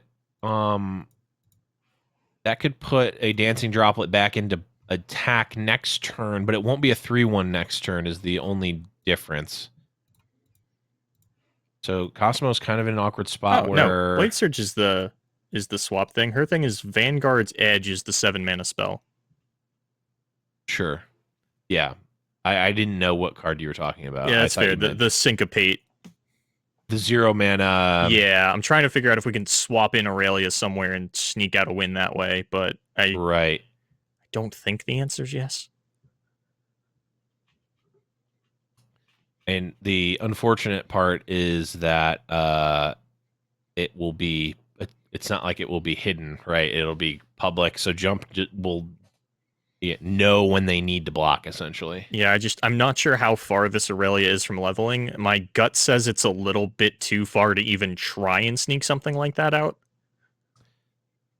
You'd probably need... Well, it's possible. I think we're only at like 3 or 4 out of 12. And also noting that if the blade surges happen, we'll only get one. We'll only get one created Aurelia spell at most. Because if she levels here, then the next blade dance would give her that spell. And if a blade dance happens now, she will only be a 4 attack unit because Nasus will level up. But that is actually just not even going to happen at all. Yeah, the top deck Homecoming really makes us switch plans here and say, I cannot afford to give this Nasus spell shield. I need to get it off the board. Right. If I can just survive this turn, I can probably sneak through with the Dancing Droplet in order to push lethal. But I'm not sure that the mana really lines up for Cosimo in the most impactful way. Because if we Homecoming the Thresh, I'm pretty sure we're still losing our Inspiring Marshal. Or if we Homecoming the Nasus, rather. Right. Yeah. It's definitely looking tough for Cosimo here. Look, all I'm saying is that if Cosimo loses here, we very likely get to see Trevor Snoozebottom Braum. So I don't like to play favorites, but Cosimo, you got to take one for the team here. I mean, I do like to play favorites, and right now Jump is definitely one of those for me.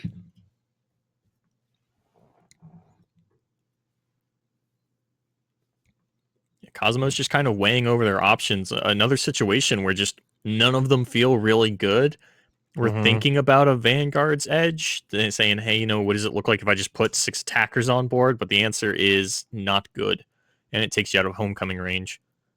Yeah, and Vanguard's Edge only will put 4 attackers into play. Right? I think it's Blade Dance 3 and whatever you pick, 3. yeah. Yeah.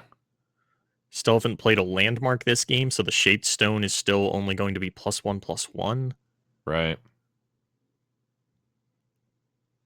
All right, we pull. Cosmo throwing out the GG. Yeah, I think Maybe Cosmo's saying this is- run through every scenario and has not found a path to victory. Right. Yeah, especially since if we homecoming, the Nasus are still just dead. Yep. Ooh, game So- 3 though, that means is it mono Vladimir or is it mono Braum? I would have to assume you leave open the Braum. I would rather play against Braum. I'd rather play against the Braum Ionia than the Vlad Scargrounds because you're losing out on the Katarina. What is it? Flurry? No, not Flurry of Blades. Blade Flurry is a Hearthstone card. Yeah, you're thinking Death of Lotus. Yeah, there we Death go. Lotus. I'm like, I've been playing this card on ladder too. I should know the name. And we got it. Okay. Our prayers have been answered, Boulevard. We get to see the mono boy. Braum syncopation. I mean, there it is. Braum syncopation ghost. The ice shard was a Scar Grounds. That would be, we could just clip that and be, there's the deck. On the side of Cosimo, we do have the Azure Aurelia, and this is what's looking like a much more consistent hand against a normal deck, but we see Ice Shard double Ember Maiden, the nightmare scenario for Azure Aurelia. One more, just a Scar Grounds, and all of a sudden it feels nigh unwinnable for the Aurelia player, who honestly I feel like got the better of the opener here. Jumps. There we go. This is exactly what we wanted. Yeah, we have my normal qualm with the deck and with Scargrounds in general is like, yes, you can get Scargrounds on 3, but what if Cosimo just goes like 1, 2, 3 and attacks you and you've done nothing? Well, Jump has multiple ways to, clear the board, potentially every turn with Ember Maiden. I actually don't know if I loved that Unscarred Reaver. I feel like it was pretty good to leave open Ice Shard on the turn that you're Scar Grounding. Yes, I think you're probably right. Does play around Nopify a little bit better. If, Cosmo just passes here or something and then takes 3 into the next turn and says, hey, I'm just going to play Aurelia and attack, however many times Aurelia allows me to attack. Mm-hmm. I don't think this is the kind of decision that's going to bite them in the ass, especially with the opener that Cosmo has here. Spirit's Refuge as well. There are 3 Refuge in this deck. I mean, this is just poetry in motion, I think is the only way to really describe it. I'm looking at some of these things and I'm like, yeah, actually, what happens if I Spirit's Refuge a Tarkaz the Tribeless and then Trevor snooze bottom it? I'm going to 40. Yeah, the game should just let you. If you pull that off, it should just let you. But I do think we're just Scargroundsing here. It is nice to leave up the Ice Shard, but also I don't know how many scenarios exist where I actually am going to be casting Ice Shard this turn anyway. And this, the Reaver actually makes it so that you don't necessarily even want to attack here. Like, it doesn't even feel like a great attack. And it's going to happen, but it doesn't feel great. Yeah, this Reaver is about to go to the moon, and I would not be surprised if on Jump's attack turn after this upcoming one, we just kill our opponent with a syncopation on a 25 attacks Unscarred Reaver. Like, what are we talking about here, Blevins? This is just amazing, and what I'm looking most forward to is for chat to catch up to us in 10 minutes and just start pogging in chat. I just cannot wait to see chat's reaction in 10 minutes to this deck, because this is just how you drew it up. I mean, this is like you being kitchen table brewing with your friends, mom's basement playing and being like, okay, we've got these decks. Okay, we're going to be playing against Azure Aurelia. Let's beat it. I love Scar Grounds. Braum is awesome. Syncopation, I can make a huge unit and then swap it. It's going to be amazing. And this is that dream being realized on stream. And I mean, what more can you really ask for? It's one of those situations where somebody played in this tournament, brought the 3 tier 1 decks, said, I'm a solid player, I'm bringing the best decks, I'm good to go. You turn into the top 8 stream and you see this and you're like, you know, maybe I played it too safe. Yeah, this is amazing. And now Ember Maiden, I mean, what does Azir Aurelia do against Ember Maiden? Not much, not especially with the Ice Shard on backup. With the Ice Shard, yeah, the Ice Shard to back it up. I mean, what it would normally do is go, okay, well, I guess I kick it into overdrive and just kill you instantly, but Jump is at 16 still. And we have a refuge to go alongside this, what is about to be like 12 attack Ember Maiden or Unscarred Reaver. Yeah. Oh boy, yeah. It's all Jump coming together. Jump can just pass the turn. Yeah, goodbye, elusive unit. See ya. Smell you later.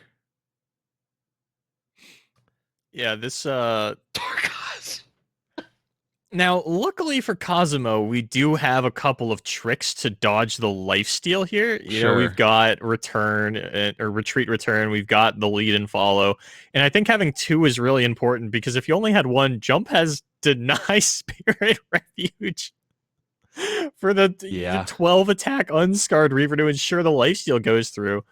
Yeah, and well, Jump the beauty is that Jump doesn't need to even use that now. We can develop another Ember Maiden potentially. We could even develop Tarkaz here, have the Ice Shard backup. Could, develop Steven. He's got 2 F's in his name and you call him Steven. I thought you were Steven. Unironically calling this card Steven and that was like your little nickname for it. Stefan. Yeah, it's Steven. Steve-O. Good old Stevie. Yo, Jimbo. I do love calling cards by their like first name when I know it. Like crowd favorite, I'll call Vaseed every now and then. Crimson Curator is Edwin. Yeah, I'll be honest. I forget what Beamer's real card name is. It's Loyal Badger Bear, but I just call him Beamer. Beamer. It feels nice to be like on a first name basis with the cards that I'm playing. Yeah, it feels nice to be on a first name basis with fictional cards for a fictional card game that we play. I absolutely love it. That's Don't the world take this I away from me.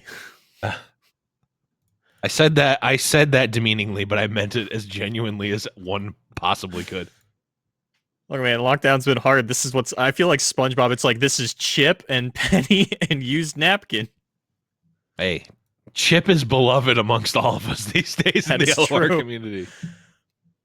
This is Cosimo perhaps not having Ember Maiden be as beloved in the community right now as they might want it to be, and this is all becoming food for the Ice Shard.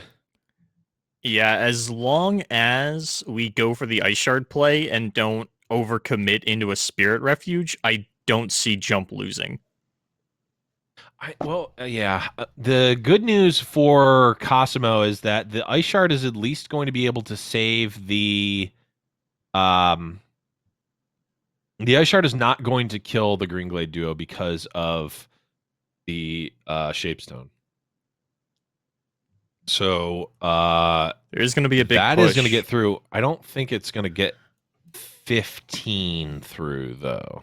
No, that seems like a little much to try and hope for. And between Shapestone and either of our recall effects, we're not actually going to have the mana to play a Blade Dance. Although we might not end up using a recall this turn. I don't know how important Aurelia is at this point to us because these Blade Dances are just going to get less and less value as time goes on.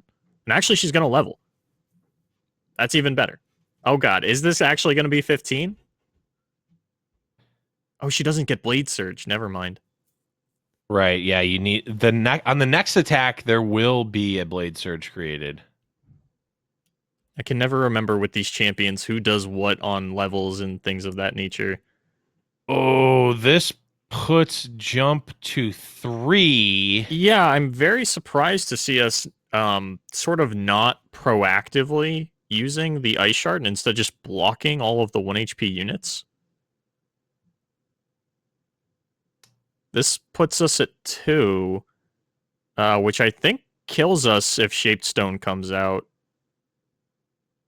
Does it? We're blocking it. We take 1, we prevent 3. We might live at 1. Yeah, this actually might be this might be the nightmare for Jump here. Yeah, if we live at 1, I'm pretty sure we don't die to Blade Dance, but I think we lose units. And we die to Ember Maiden. And we die to Ember Maiden. Oh no, it is going to be the Refuge. Which is not going. I think that's lethal for Cosimo then. Yeah. Oh no.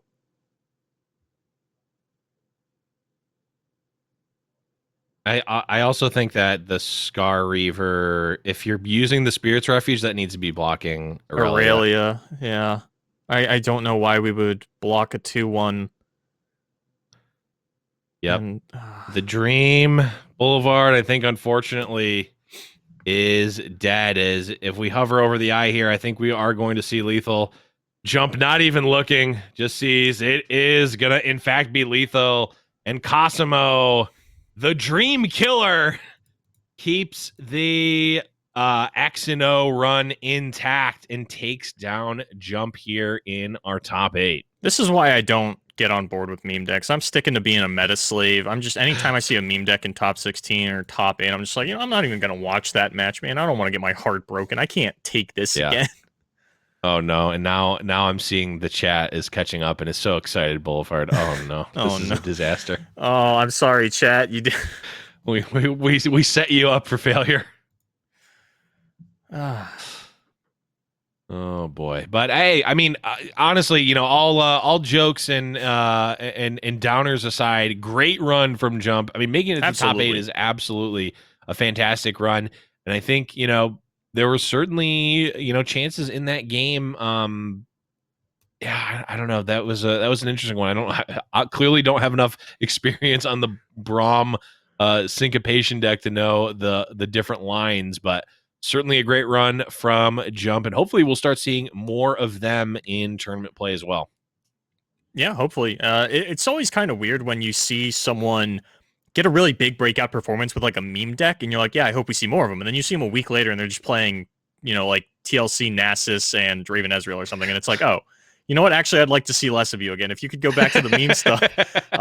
One player that I have that a lot with is Pat, who me and J-Doza started casting because they played a Burblefish Mind Meld Monastery of Hirana deck back before TF Fizz was a thing, and we were like, cool. Okay. And then Pat kept bringing the memes, and Pat was not performing well. They finally switch over to meta, they win a tournament, and they're like, now I'm conflicted. Can I bring the memes again and continue to scrub out, or do I just play the meta and win more tournaments? It's something that these players have to think about, because not everybody enters a tournament to win. Some players just want to see how much fun they can have, how far they can get with a memeier lineup. Some players just want to see the world burn, and you certainly can do that from the comfort of your own home via Legends of Runeterra, which is nice. But yeah, I mean, great run from Jump again. But I think we'll be bringing back the boys in just a couple minutes here to talk about that one. That was just a crazy match.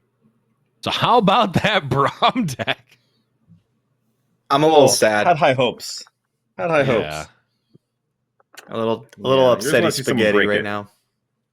Yeah, big Sag. You saw that opening hand and you just went, "It's done. It's over. It's got to be." And it just didn't quite work out. Yeah, didn't quite get there. Yeah. Well, I mean, there's consolation a reason that prize. Money. Okay. Everyone's from here on out. That's true. I mean, top 8 is way farther than I expected Syncopation Braum to go. That's fair. True. Exceeded expectations. Mm-hmm. It did better than I ever could have hoped. Look, maybe it's not about the money. Maybe it's about sending a message. But hey, the money's not bad either. No, I do True. like money. Yeah, that part is nice. Gotta buy skins somehow. Yep. Yeah, don't champion skins True. come out Ah. like next week? I've been saving for that. They said May. They should. We're getting It's some May. kind of event pass. This is the non-balance patch. If you don't put Yep. skins in this patch, Well, this I will is the say- last patch in May. All I'm gonna say is no comment. Can we get Blevins I don't like off that look this in your eyes, podcast? Blev. Yeah, I don't like that Blevins look in knows your eye. stuff. Look at No, him. okay, hold on. Blackout No, is hold on. All I'm gonna say Yeah. is no comment. Now I really want to kick him Wink, off the wink. podcast. Nudge, nudge. I don't know if Specifically comment. didn't wink. I just like the record to show I did not wink. There's no winking. I saw a wink. No, his eye twitched. Let's get the replay. We do get we do Oh, get the that's event close. pass. That's he's close. giving me the stank eye. We do get the event pass though, right? Which that's Yeah, pretty yeah. exciting. We get No comment, the no comment, no comment, no unspecified comment, no event comment, pass. no I comment. think. I think it's a Mhm. Star Guardian event or not Proton Project event, something along those Could lines. be. My guess is either project or ruination. Look, but- all I'm saying is Alright, that I'll- event passes are cool. Just don't give me Blevins, I 5 swear to God, if you project say no cards. comment again, I'm gonna. I won't show say up at no your house comment. And you throw know out what? the I'm window. gonna get fine. I'm gonna get in a ton of trouble for this. But the next event, Oh my God! I hate this guy so much. Why? Why did we bring him here? Mistakes were made. yeah. I mean, no, I've this said it before, and I'll say it again. If champ skins have alternate level up animations, I will spend all of my money. Riot, I just want you to know if they don't have alternate level up animations, I'm not spending any money. You're not getting a red cent out of me if I have a blue Swain and I still have to see a red level up animation. Blues. It's just not gonna do it. Just can't handle it. I'm a sucker. I love you, Riot. Just take my money. I'll buy stuff I don't even need just to be like. I guys. own Support every you. single emote, and I will continue that train forever. I think. You already screwed yourselves, right? right? You gave me the card back. Now I'm not buying any more card backs from you. What do I need them for? I got the fist bump and The I got fist the bump. trophy thing. The That's card all I back, ever needed. yeah. I literally can't get the trophy card back, Sag, but I do have the fist bump emo card back. I'll trade you. I got the trophy. I'll trade you for the fist bump because no one loves me at Riot, despite my throwing money at them repeatedly. Yeah, I see what you're doing there. Can you just black him out already? Who's running this show? God. No. I'm all too powerful.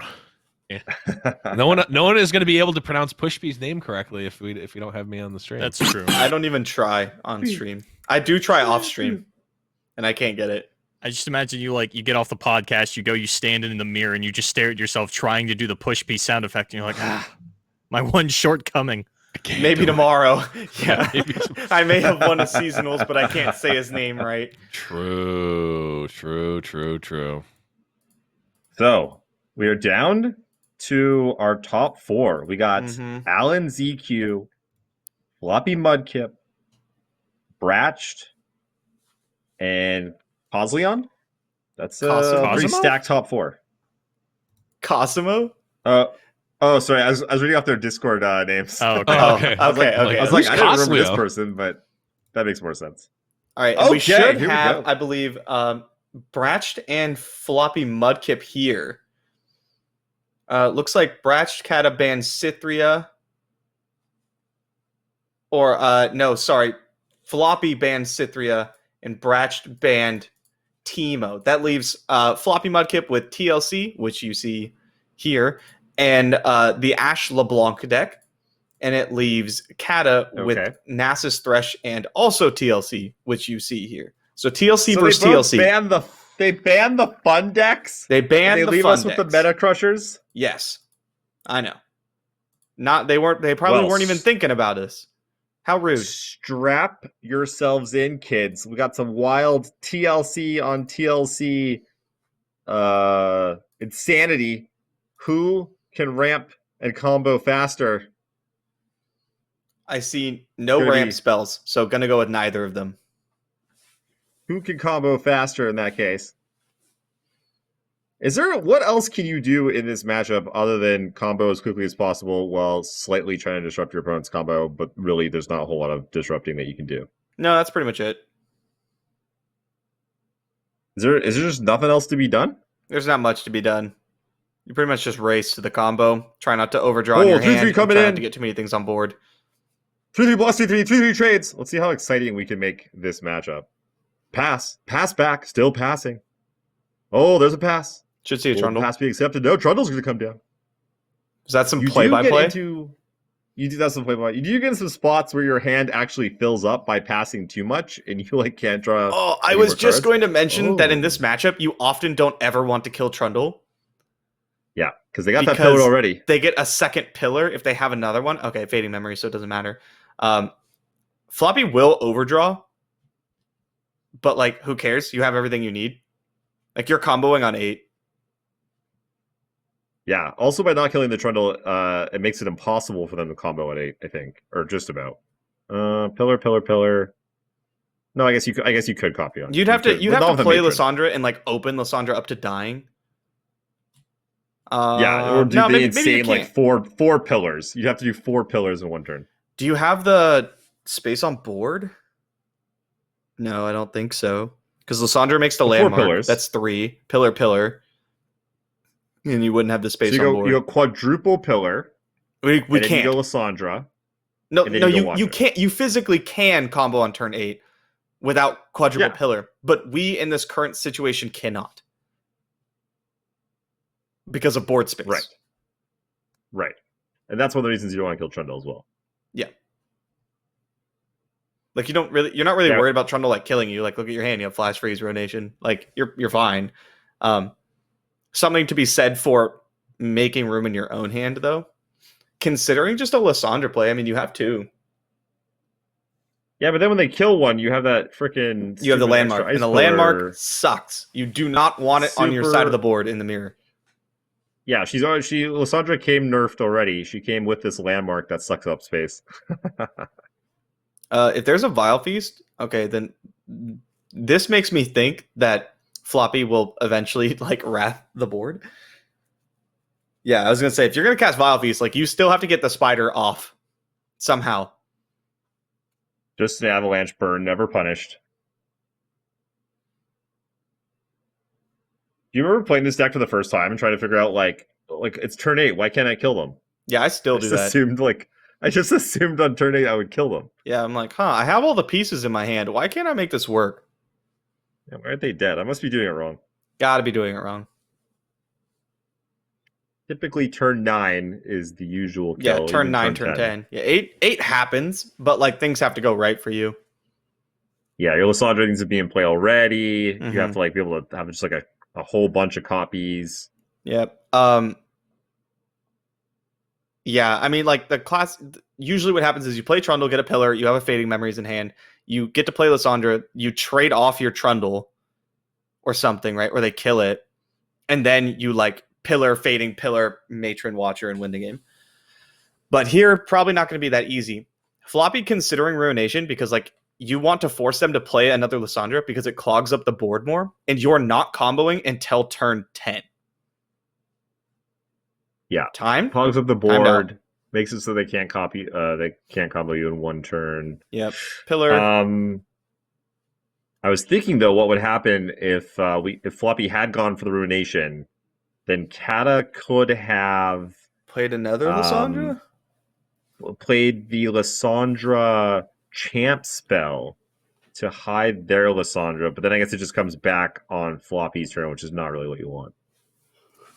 Could Fading Memories Floppy's pillar at some point this turn? So currently Kata should win, right? Because Kata doesn't quite If they have have- it put together yet. yeah, they don't have all the pieces yet. You need one more 8-drop or Fading Memories, and you don't have it. Because what's gonna like let's say you copy pillar and then you matron out Lysandra, well then you don't have like you have Watcher in hand, but you don't have another matron and you can't get another copy because you just use your Fading Memories on the pillar. You're gonna Spectral Matron the pillar, or yeah, just Spectral Matron pillar, level up Lysandra.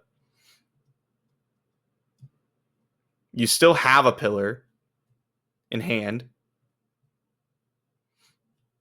But now we don't have a matron.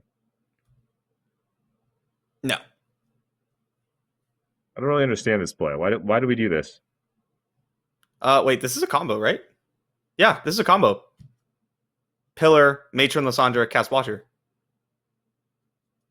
Oh, snap. Yep.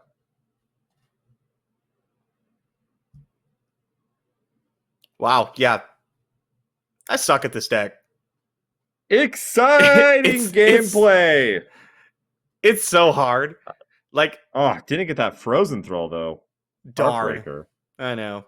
This is the part I have the hardest time with, is like piecing together the combos like as efficiently as possible. Wow. Yeah. All right, so game one in the bag. that was an interesting one. Kata could have survived another turn there by casting the Lysandra Champ spell, but it was just gonna delay the inevitable. You're toast. Yeah. You're dead. Literally put some butter on ya. You toast. You're done. Yeah, that was rough. That was rough. That deck, yeah, like people hate that deck, but I think it's fun to watch them like kind of battle to try to combo off. If you give me another month, Interesting. I'll probably be tired of it. But like, I kind of Yeah, like it. I mean, I'm not tired of it just yet because it's not super dominant on ladder. Yeah. You know, you're not running Yeah. into it constantly. I'm getting a little tired of Thresh Nasus. Seen that deck a whole lot. Yep, that deck has been around a bit. You don't have to see it this game though. Floppy looking to get the 2-0 with the Ash LeBlanc, while Kata counters with the TLC. This is a good matchup. This is a close one. Yeah, this one gets interesting. Little odd hand from Kata though. No like actual way to react to things outside of Vengeance, which is not what you want. Like you want to have like a Vile Feast, an Avalanche, something like that. Even like Yeah. units like Sentry, because you're kind of just gonna get beaten down. Like you pretty much just Gonna have to play Lysandra. Gonna get run over real fast. The Ash deck beats hard. It doesn't look like it. It's like, it's got these like kind of random sort of dudes. It's like, yeah, they all have 5 power. Yep, They on can 2 mana. 4 times. You're like, oh On 2 Jesus, mana. oh Starting God, turn 2. oh no, and then they shimpo you, and you cry, or at least I cry. Yeah, I cry a lot. There's Yeah. a lot of crying. Yeah, I can hear Pushby laughing as I cry while he marauders me. just ha ha ha's you in chat. Yeah, it's GG like, I mean easy. he's Mexican though, so it's more like it's like ja ja ja Ja ja ja ja. Isn't that a ja Brazilian ja thing? ja ja ja. I don't know. It's Latin in general. Yeah, I have no idea. I just see it in chat sometimes, and I go, "Hey, ja ja It's ja a good ja." time. It's a good time. Mm-hmm. Ja ja ja ja ja. Ha ha ha ha. Because the J's, they be H's, you know. Or every now and Hassan. then, I see someone from Korea, and I know because they do the little Korean symbol that's like. I don't know why Koreans use that for like laughing, but they do. Oh, I didn't know that was And- the thing. Yeah. It looks like a it's just a right angle. It's a horizontal line and then a vertical line going down on the right side. Okay, yeah. And just that like 6 times in a row. Good times. So yeah, Kata's hand here, not looking too good. Gonna start taking what we refer to in the business as a buttload of damage.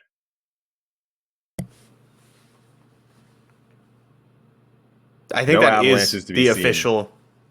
Yeah, the official term. That's right. And there's nothing we are on this cast if not official. The most official. Very professional. No joking here. Not a single time. You're not even like worried about an avalanche or anything. Like you No, don't care. we got- You we have got- troll chant. You know what's better than a 5-power unit for 2? A 5-power unit for 1. That's right. Wow. I'm glad I got that right. I had to think about it really hard. Yeah, I This wasn't feels sure if you were so gonna get bad there. for Kata. I'm not gonna lie, I would have liked to see the 1-drop in Ash here, because we did have the troll chant to protect anything, and like Ash was 5 toughness, like it would have jammed for a bunch of damage. Mhm. Would have been almost like game over. They would have been able to kill the Ash probably. Yep. I Could mean, I block get one wanting to unit. pump your deck, but like you can pretty much just end this game. Yeah, one drop that was- into Shimpo is pretty good here. Okay, just Ash. Yeah, set up for a big attack and then do the Shimpo after. You do have to worry about running into not Ruination because the mana doesn't work out. Are you not playing around Trundle's Icequake? You fool! Uh-oh. Not like this, Bay. Not Please like this. don't We got start Troll with Chant. Shimpo. He was hovering Shimpo. I thought he was just going to cast it. I was like, that's not how you want That's that not how card that to work. works. I made that mistake before. Just open. How does Whatever. Raleigh Get in work? there. You can develop again later if you want.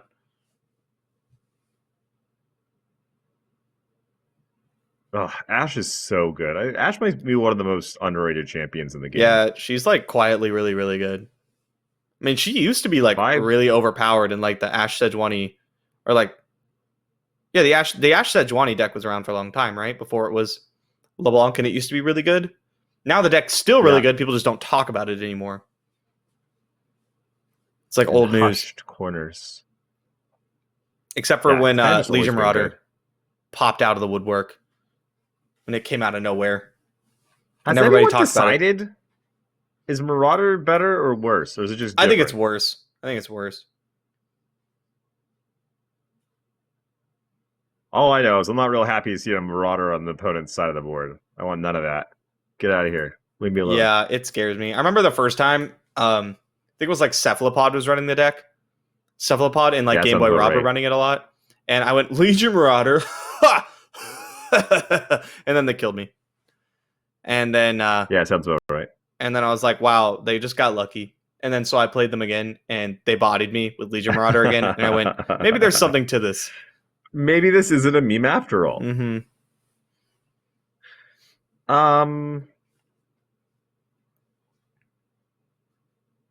Interesting LeBlanc didn't go to the end. We're gonna knock him all the way down to 2. This game's over. Game's pretty over though. Not over just yet. You're right. We have to wait That's a pretty couple more seconds for that. Troll Chant, keep your guy alive. Or Three Sisters. Jumpo. Can you Three GG. Sisters? You have 10 mana. Yes, you can. Three Sisters into Fury of the North if you feel so inclined to get a little more fancy about it. Oh, I guess everything does Troll have 3, Chant, huh? Shumpo, Troll Chant. So, yeah, you Troll Chant or Fury, LeBlanc, And then Shumpo. and then you Chumpo. We're just making No, sure. you can't You Chumpo! can never Trundle be too dies! careful. You can't Chumpo! Trundle's No. dead. Wait, you can't cast it at all. You can't cast it. Oh. Can't Shumpo me if I don't have any units, bruh. I have lost games to this before. Next level. Have you ever looked at your Troll Chant and tried to keep your opponent's creature alive? Unit alive? Yeah, I and wish I actually- could just choose. Yeah, it's actually one of my biggest like gripes about Runeterra is that I can't target my opponent's things with beneficial stuff a lot of times because I want to. I know, you got a 5-head. I'm like, Well, just I let me wanna do buff the your crazy units, stuff. god damn it. Well, they're trying to like kill their own thing before you Lee kick. You're like, no. Yeah. I want to No, pale I want back. to help you. Let me keep that alive for just one moment here, please. Okay, so Kata not dead, I mean, and a couple whales in hand. yeah, I mean, like, You gain some yeah, life. technically not dead, right? But like, you're gonna die. I mean, don't count TLC out. I'm It's the going to deck do that that. literally never. We got a I'm gonna box. count it out. A box. We can do some damage. This we is go me currently box, and counting we it can out. go. Look at this. We go. Look, check this out. We go box, and we go. The landmark. That clears out a lot of the board. That's going to be 5 No, it damage. doesn't. And then the Withering Whales, the 6th. Doesn't It it? doesn't clear out anything. The Vox only hits the 6/6. Oh, I thought the 4/4 came into play this turn. My bad. Yeah. Okay, well. We could have gone. Yeah, okay. Not looking good. That Shampo's not going to be good for us.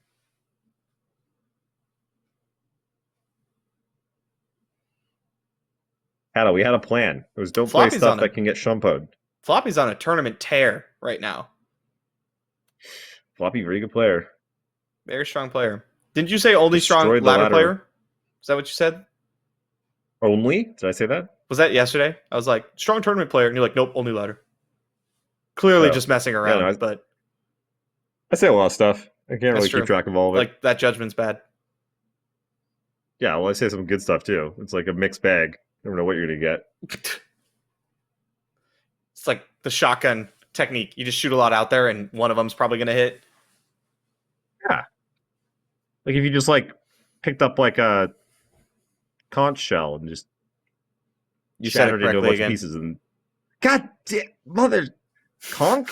Conch? It's- what? Conch is the correct way to say it. Yeah. It's gonna be a rough day. No, this is not a good day for you, Bay. I'm gonna check out. Can we get Blevins? We got Boulevard somewhere? You tag? You tag someone in? Ugh. You know, I just realized you're the only one that ruins the B alliteration. Boulevard, Blevins, Bay, Jason. What do you have to say for yourself? You know what I have to say? I say that we're getting 2 new casters for the next one, and they're both gonna start with J's. Let me tell you. Oh, is that a 2-0 for Floppy Mudkip? Yeah. Yep. Snap. Quick and easy Coming- for Floppy Mudkip. Guy's Coming killing in it. from the ladder hot. So that's Floppy going to the finals, right? That was the semifinals.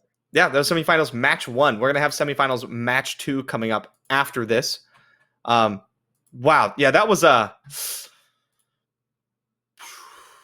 bit of a crushing. That is the worst part of the TLC mirror, is that like sometimes your opponent just combos you on 8 and you go, guess I'll die. Like I That can't was do anything fun. about this. I'm just gonna die now. Yeah.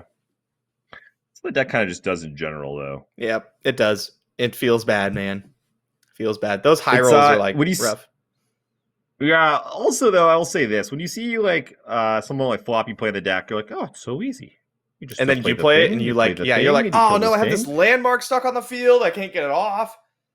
I don't have this. I like- can't. I didn't draw my avalanche or something, or like I have a whale, or I should've- timed this wrong. I And should have matroned the Lysandra last turn and then fading memories the matron, but I didn't, and now I can't I combo. cast a and thing, so I die now. Yep, That's always a mistake. I forgot to just click pass aggressively. yeah, just pass all the time. Yeah. Classic TLC. So strat. not as easy as it looks. Long story short. Not quite. But no. I gotta say, if they're not gonna touch TLC, I'm bringing that to seasonals. Let's just say I'm gonna be playing a whole lot of TLC. Though then again, I remember going to the last seasonals. That was my plan, and then I just And realized it was gonna be banned Yeah, constantly. So I was like, you know what? I'm gonna play a bunch with my other 2 decks. And sure enough, yeah, I just played with my other 2 decks like the whole freaking day. Mhm. So I guess you gotta be good. You gotta be good with all 3 of your decks. yeah. I mean, don't bring a deck to seasonal you can't play. Is like my advice for you and others. That If you're is- listening at home that is- and you want to be good at tournaments, here's my advice: play decks you can play. Whoa. Masters level advice here. Can't yeah, believe you're we're getting this for giving the free. goods. I can't believe you're giving this away for free. Mm-hmm. Jesus, Yeah. babe, we got nothing left for the podcast. So I'm just looking at Boulevard's tweet here about the decks in the top 8. If this is correct, there are 4 Frostbite midrange, 4 Frostbite Foundry, which I guess is like Frezreal, Yeah, 3 Nasus, 3 Matron Cythria, which, damn, yeah, 3 right. TLC, which again, how did Frostbite midrange and Frostbite Foundry especially beat out Nasus and Lysandra? 2 TF Fizz. What year is it, Bay? 2 Scargrounds. Same 1 player. Easy Draven. Oh yeah, right. Only one Good point. Demacia Acel 1 Demacia Acel. and 1 one Aurelia Azir. Aurelia That's wild. Azir. If we had to like take bets before the tournament, what the breakout of the top 8 decks would be, we wouldn't be anywhere close to this. No, we'd be off Not by anywhere quite a bit. close. But speaking I of would have Boulevard, got those 2 Scargrounds though. I would have got those. speaking of Boulevard, let's bring him back in. See what he has to say for himself. If you guys are switching to J names next time, I can be Julevard. I'm willing to make Julevard. that swap for one event. Don't even worry Thank about you. it, baby. It's all good. Thank you. Yeah, this kind. breakdown is, and this is the Jelevins rejoining us. Yeah, Joe Evans, welcome back. Yeah, 100% agree with that, Boulevard. And yeah, no, I've definitely that game was great, and I was definitely here to see it. 100%. Yep. Not even what we were talking about. but- Classic Jlevins. Classic Jlevins. Jlevins. Judgment sucks. Yep, that's what I have to contribute to that. I'm sure that was relevant there. Yeah, this top 8 breakdown, though, is absolutely wild. I am constantly finding myself misanalyzing Frostbite Foundry, where it showed up as a really prominent Lee Sin counter, then Lee Sin fell off, then it put like 2 players in the top 4 of the Asia seasonal, and I was like, I just kind of wrote it off. I was like, Asia just does that sometimes. I'm not going to think too hard about it. Then, we're in week 2, which is supposed to be once the meta's actually settled here. Aurelia Azir is wildly underperforming in tournament. It is so weird to me that you look at ladder and you are seeing Nasus, Aurelia Azir, Draven Ezreal, Demacia Aesol absolutely everywhere. We get to this tournament, it is the first time in a long time Nasus is not the most represented deck, and then there's one Draven Ezreal, one Demacia Aesol, one Aurelia Azir, and Frostbite just comes out of the woodwork and takes over. This is the problem with having a best of one ladder. If you look on Magic, best of one ladder dominated by like red deck wins, white mono white aggro, because you just get one shot, right? You can't be a control deck and be ready for just all the different things that are going to get thrown at you and play one game. And so that's the same problem in Runeterra. We're playing best of one, and thus, it's really, you're asking a lot from a deck like Lee Sin, TLC to be able to deal with Aurelia Azir on one end, and then just, I don't know, a smorgasbord of things on the other end, Trevor Snoozebottom the Braum, mirror for of Justin example. Nelson. Yeah, Exactly, I wasn't prepared right? for that. So you're going to see very different things, not to mention the ability to ban things, just very different things in tournaments and ladder. They're separate animals, separate beasts. I would really like to bring 3 decks to ladder. That'd be so nice. Yes. Although I would bring 3 decks, secretly want to play one of them and never get to play it. Yeah, I think that if there was a best of 3 ladder, you'd actually be kneecapping yourself by playing it, because I guarantee you I can climb faster in BO1 with Aurelia Azir than you will by playing BO3. I guarantee it. It's possible. Snap call. Possible. Snap call.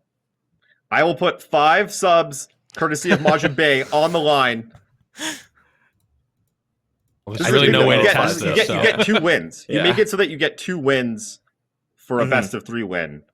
Yeah. Or lose 2 for a best of 3 loss. Which I believe would make it that the higher your win rate is, the more like beneficial best of 3 would be.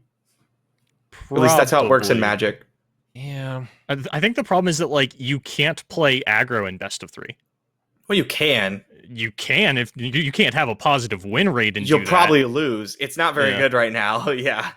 It's so weird because in Magic, if you play, you go to a best of 3 ladder and you play an aggro deck, you have a chance. You have a sideboard. You can actually deal with the other decks that you're seeing. I have no chance if I show up to the current ladder with discard aggro, spiders, and Aurelia Azir. I'm gonna get absolutely blown out. I'm never gonna get to play my Aurelia Azir. I'm gonna lose every TLC player I run into. Although you would do pretty good into our current top 8 with That's all the true. Frostbite decks running around. Yeah, Frostbite is such a weird. I mean, this one's been around forever.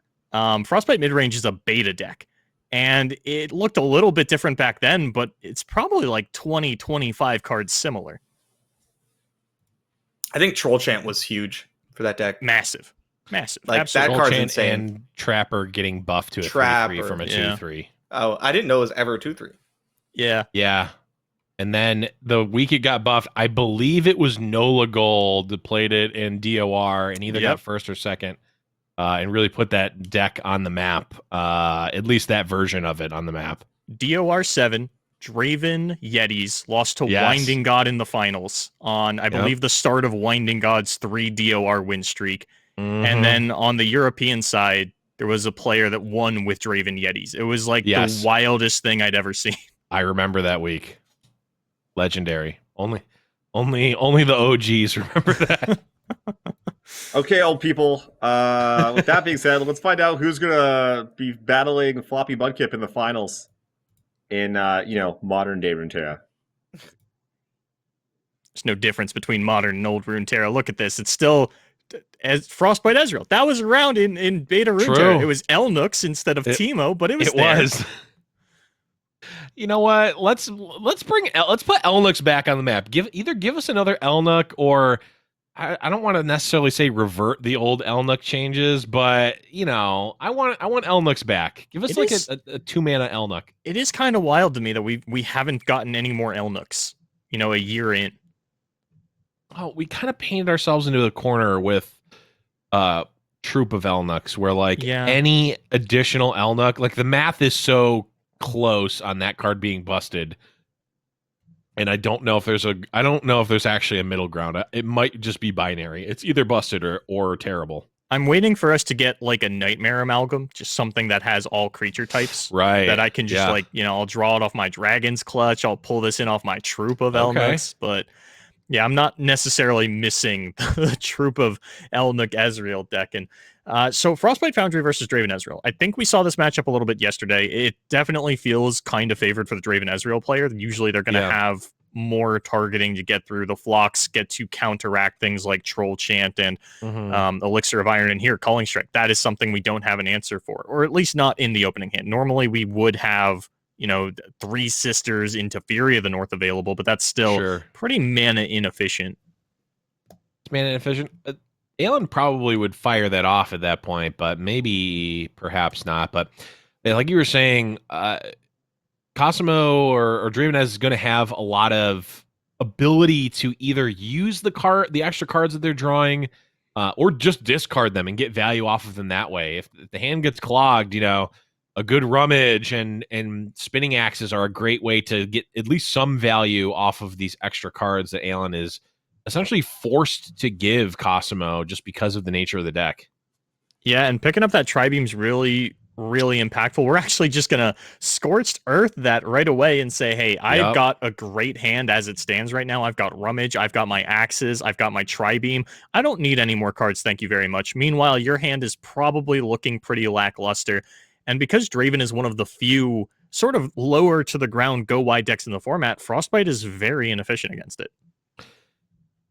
Yeah, it's you're really not you're not putting on too big of a clock or too fast of a clock rather too often though. We mentioned it yesterday. The shroom damage is permanent, but you actually have to get the shrooms online. And as it stands right now, Alan just does not have really anything going for them in terms of proactivity. It's just can attack with a couple of 3-power units, which is fine, but I mean a Static Shock can clean that up. Mystic Shock can kill a 3/2. It's just not super great right now.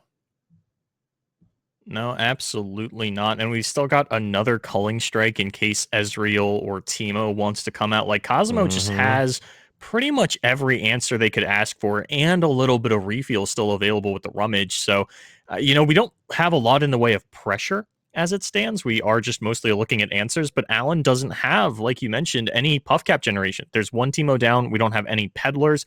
I don't even remember if Alan plays any copies of Chump Wump.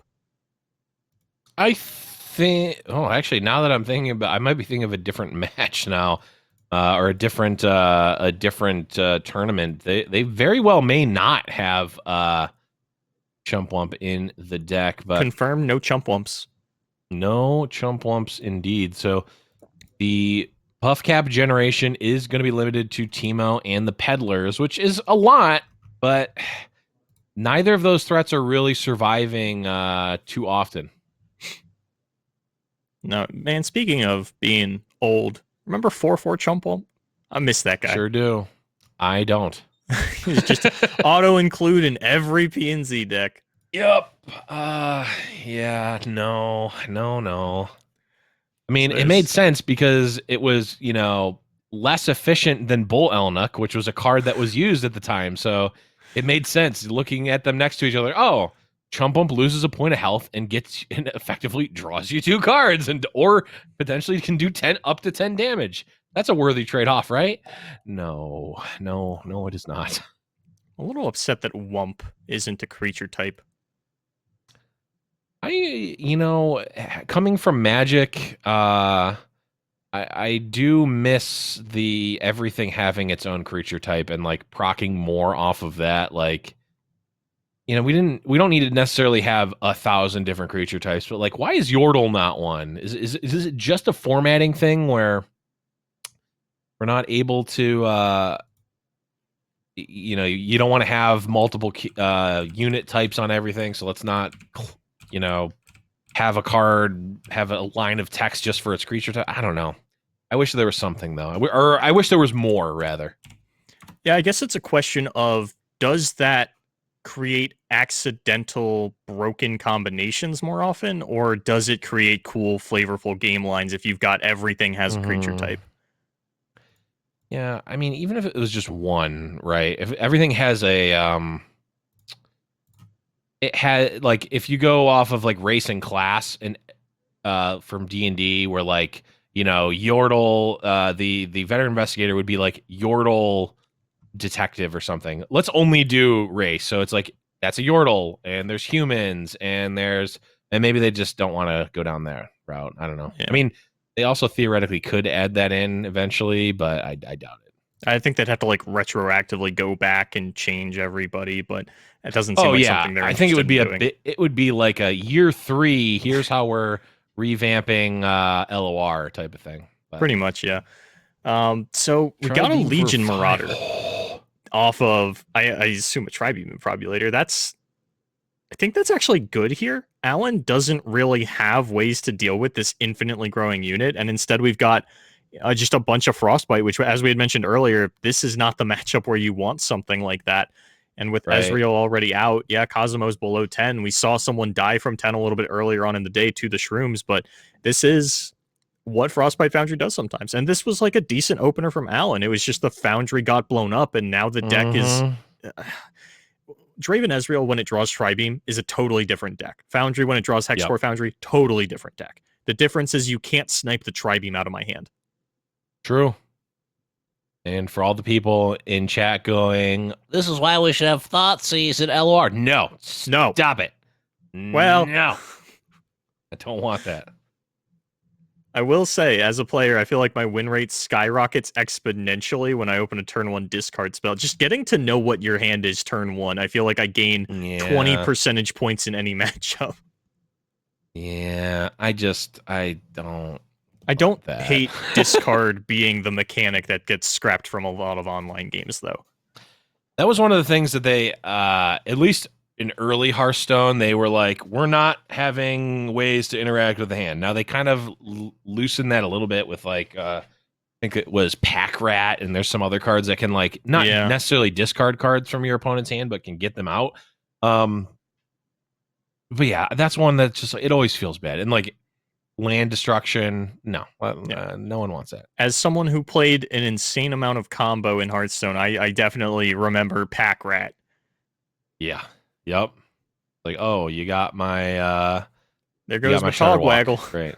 Yeah. There goes my Togwaggle. There goes my Shutterwalk. Okay, well, I guess I lose. I will say, Togwaggle was my favorite Hearthstone deck. I would love if we could get something like that in LOR. I don't think it would work at all, but that's the one that swaps your decks? Yeah. Is it that one? Yeah. Yeah. I just love decking myself out and then swapping decks. It's the closest I've gotten to Lab Maniac. Yeah. It's definitely interesting. It's like, you just hold that, wait for your opponent to attack you with a Watcher, and go, somebody call the ambulance, but not for me. More Frostbite off the top for Alan. We see a lot of players actually bringing triple Brittle Steel, like 1 Harsh Winds, and then 1 or 2 Flash Freeze, and that's pretty consistent across both Frostbite Foundry and Frostbite Midrange. And I feel like we're constantly running into matchups where the Brittle Steel just isn't doing as much work as you need it to. Brittle Steel definitely feels like one of the cards that can be a flex slot. I don't know if it always has been a flex slot, but I think it definitely could be an uncastable troll chant, not what Alan's looking for. This is we get a lot of guff in Legends of Runeterra about polarized matchups, and I've definitely heard players complain that it feels like in Runeterra your deck will brick more than in a lot of card games that they've played, and Alan is showing us a bit of a masterclass on that. Look, we don't count Magic. I'm not drawing lands. I was gonna say shit like that. That doesn't even feel like a real game at this point.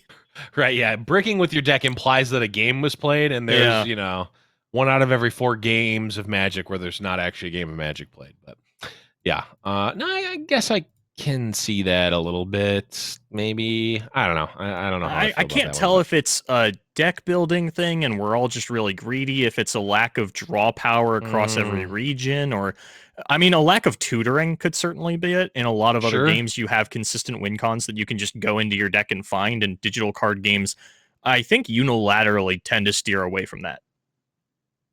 Yeah, there's it's also like mobile games and displaying an entire deck. Yeah. That is not so. A lot of them like are Babbling esque, where that's technically a tutor. It's not a perfect tutor. Yeah. It's like a a substitute tutor. That's like, oh yeah, no, I know about calculus. So let me just read this chapter one night before the kids have to do the chapter, and that's right. That's all you need. You just need to be one lesson ahead of the kids. That's Yeah. Babbling Beard. Babbling Beard would be a completely different card if you could tutor up anything with 5+ attack from your deck. Oh yeah. I like the sort of elegant middle ground that we have. I like of, the deck building restrictions that you get to place upon yourself in order to make Yes. these things work, which Zap Sprayfin has come under a lot of fire for in other decks. Right. Go Hard being the one that comes to mind Mhm. most often, where it's just like, yeah, it's, you know, it actually does search anything you want if you just only put one card in your deck. I mean, Babbling Bjerg is a matron target, right? Like Yeah. our matron tutor in TLC. So yeah, I like it. It can be a fair card and it can be a less fair card, but it costs you something. So I actually really like the way the LOR does it now. It sort of puts the bumpers on in an elegant way and doesn't have us searching through our deck. Yeah. I don't remember what deck it was, and this was a long time ago, but I saw somebody playing 3 Babbling Beard. The only target was 1 Hearthguard, and what they actually wanted to do was search up a 4 attack unit after they played the first Hearthguard. Yep, I remember that. I remember those builds. Yep, it would always get the Hearthguard the first time, and then afterwards, then it could get Assessor or... Although, actually... Yeah, that must have been a non-Ash deck, which It is wasn't an. yeah. I cannot remember what it was. Some kind I of do weird combo remember- deck. I remember that existing. I don't remember what it was, though. Because I remember that being like, why is there only one? And then, Hearthguard bumps everything up in the deck. Okay, makes sense. So as it stands now, Alan actually did get the Foundry online. So we're in a little bit of a better spot than we were last game. We still got a lot of Frostbite, and Nasus, another one of those go wide decks where the Frostbite, it's not as effective against a majority of the board, but it is really impactful against something like Nasus or even the Thresh. But this Merciless Hunter feels like a card that is swinging matchups that Nasus was 50-50 or worse in really back into their favor. Right. I mean, Merciless Hunter just... I mean, come on. That card's not real, right? I mean, it's insane. The cool thing about the Frostbite deck is that sort of incidentally, we've got a bunch of fearsome blockers that are going to trade up, right? Well, not in this case because of the vulnerable, but in general, the Iceveil Archer is going to trade up a lot of the time, as well as the Veteran Investigator. But here, actually going to be trading down quite a bit, but that's on the back of Merciless Hunter. I feel like Nasus is the reason that everybody is including 3 Brittle Steel across the board in all these Frostbite lists, but even here, I'm not as impressed by it as I would want to be to have this as an auto 3 of in all of my Freljord decks. Yeah, I think I'm on the same. I'm in the same boat here, Boulevard. I'm becoming less and less impressed with Brittle Steel as you go on. I mean, there's certainly metas where it's amazing and efficient, but it just, I'm not feeling it. I like it in Ash decks where like you can use that proactively more often, but when it's only a defensive tool, it just feels kind of lackluster. I don't know what it is. I want to get behind Frostbite Foundry. I want to like this deck, Blevins, and I don't know if I can bring myself to do it. It's almost like TK Raka-esque for me, where like I'm not getting out of bed for anything lower than an 85% win rate in the matchups that I'm bringing it, because like you're in it for the long haul, you're in it for a slog on crucial turns. If you're troll chanting too early, or you troll chant the wrong units, or you use the wrong freeze on the wrong turn, you're just going to get punished. And in a deck that may like revolve around you getting slightly better than average or at least average shroom RNG to win. No. That's not me. I don't want to do that. I do not want to live and die by that, especially not on ladder. Though, Alan not necessarily advocating for this deck on ladder, but yeah, it's just that ain't me. I don't know if there's a term for it, but it feels like one of those high risk, low reward type decks where this is a very hard deck to play, and the amount of effort that you have to put into learning it and getting good with it doesn't translate to the win percentage you feel like you need it to. There is a term for that. It's called a teal red deck. Like that's the definition of teal red. Every game has one player where they constantly come out with like, hey, this is my new deck. It's complete and utter nonsense. I am going to go top an event with it, and none of you can do the same. Like you can try and net deck it, and for whatever reason, it's just not going to work quite the same for you. I want to. I want to so badly play every deck that Teal Red posts on Twitter, and I copy them all. But man, you give them all a shot. I give them all a shot, and I watch them play, and I'm like, okay, this is great. Okay, getting value here. This is great. Okay, they win. Great. And then when I play it, I'm like, on turn 3, I have no cards in my hand. I've got like 3 1/2s, and I'm like, how did this even happen? Am I playing the same deck? I'm like, if I could have queued up my expedition deck, it would have been better. When I saw the Shurima Ezreal deck, I was like, I am never getting, like, after Shadow Isle Ezreal, I am never getting baited by another Teal Red Ezreal deck. They will work for him. I'm not even going to try to play it. I don't even want to look at it. If I have to play against it on a ladder, I don't even want to know what's in there. Yeah, I got about 3 turns into my first game with that deck, and I'm like, yeah, this ain't it. This ain't it for me. But they did post a new TF Fizz, Kyrian Sump Worker, Monkey Creation 4-drop card. Powder Pandemonium. Yeah, Powder Pandemonium deck. And I'm like, oh yeah, this I can get behind. Oh no. This I can get behind. It's got Kyrian Sump Worker. I'm already bought in a bit. And you put Powder Pandemonium on the board as well. I'm in. That's that's just a world that I cannot bring myself to live in. Yeah, I don't have what it takes. So. I don't have the stuff. Well, we're now getting in chat to the point where we discuss Thoughtseizes, and it looks like most people in chat are sane and don't want Thoughtseizes, though there are a couple of psychos as well. That's okay. Look, normally I'd be on the side of the psychos, but I'm not disappointed that there's no discard in Legends of Runeterra. Yeah. The only discard I want to be doing is of my own cards to level up my Jinx. All right, we are finally getting a really big trade turn for Cosmo, taking out a lot of Alan's defenders. We're going to be able to trade back, I think, only 1 unit. We're going to be able to take out this Ravenous Butcher.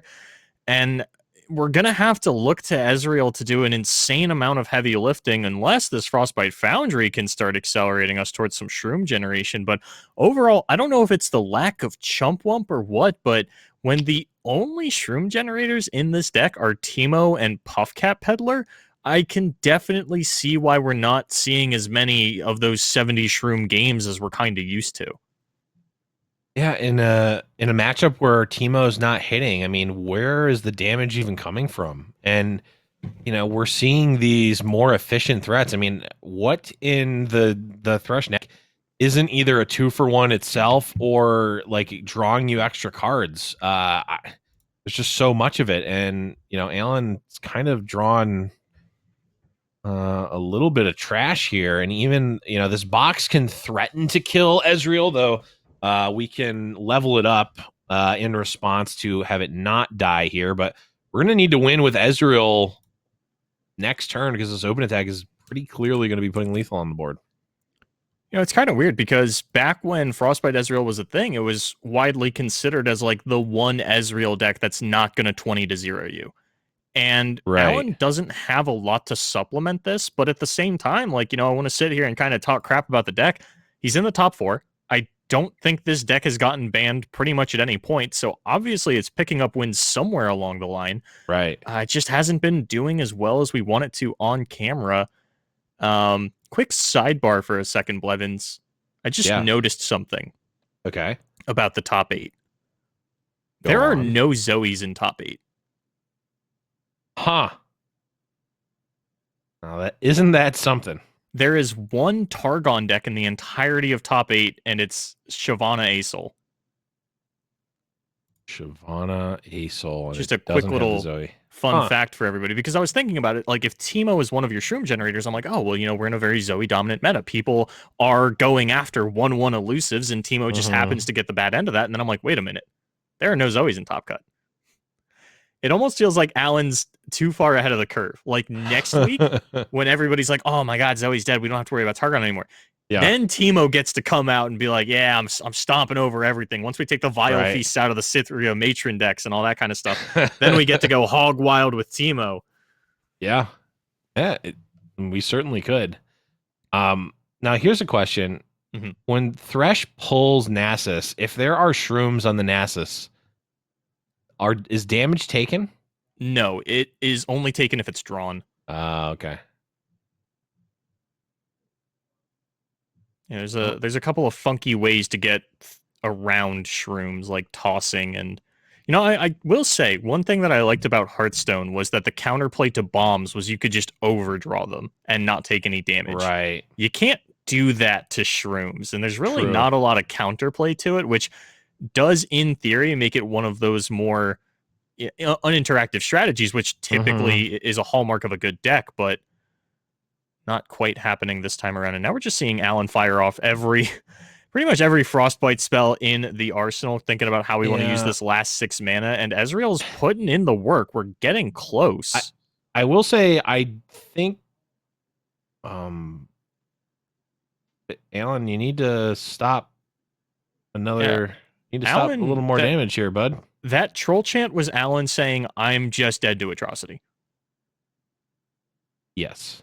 And Cosmo doesn't have it, which is very rare, I feel, that we're in a situation where you're just like, okay, I'm dead to Atrocity, and they just actually don't have it. Also, this is still lethal. Alan needs to stop on one of these 4-power units. Yeah. Could have used the troll chant on the minus attack on one of them to survive here. So, or like, could have not used the elixir of iron and only used one troll chant to stop this. So this is looking a little inefficient, and now we're actually burning potentially a mystic shot. The elixir was super weird to me, and I'm almost wondering if Alan misclicked it and had meant to troll chant, because now we don't have the mystic shot flash freeze mana that we would have needed in order to survive an Atrocity. Right. Well, I mean, don't mess up just because you messed up. You gotta do something here. You gotta do something else. Looks like we might be saving these mystic shots for face, which could present lethal on the following turn. There is still that right of negation we need to worry about in Cosmo's hand. Sure. I mean, I think just open attacking with Furies is going to be good enough, right? There's something that we're... I don't think there's Vengeance in Cosmo's list. Wait, does just right of negating to sack does a the unit? Slay? Yeah. I think that it does. We're off by one, I think. Glimpse? I think it's Glimpse, right? And that gives us +4 power. Yeah. Yep. So unfortunately, the elixir does end up costing Alan here, as a mystic shot could have been presented.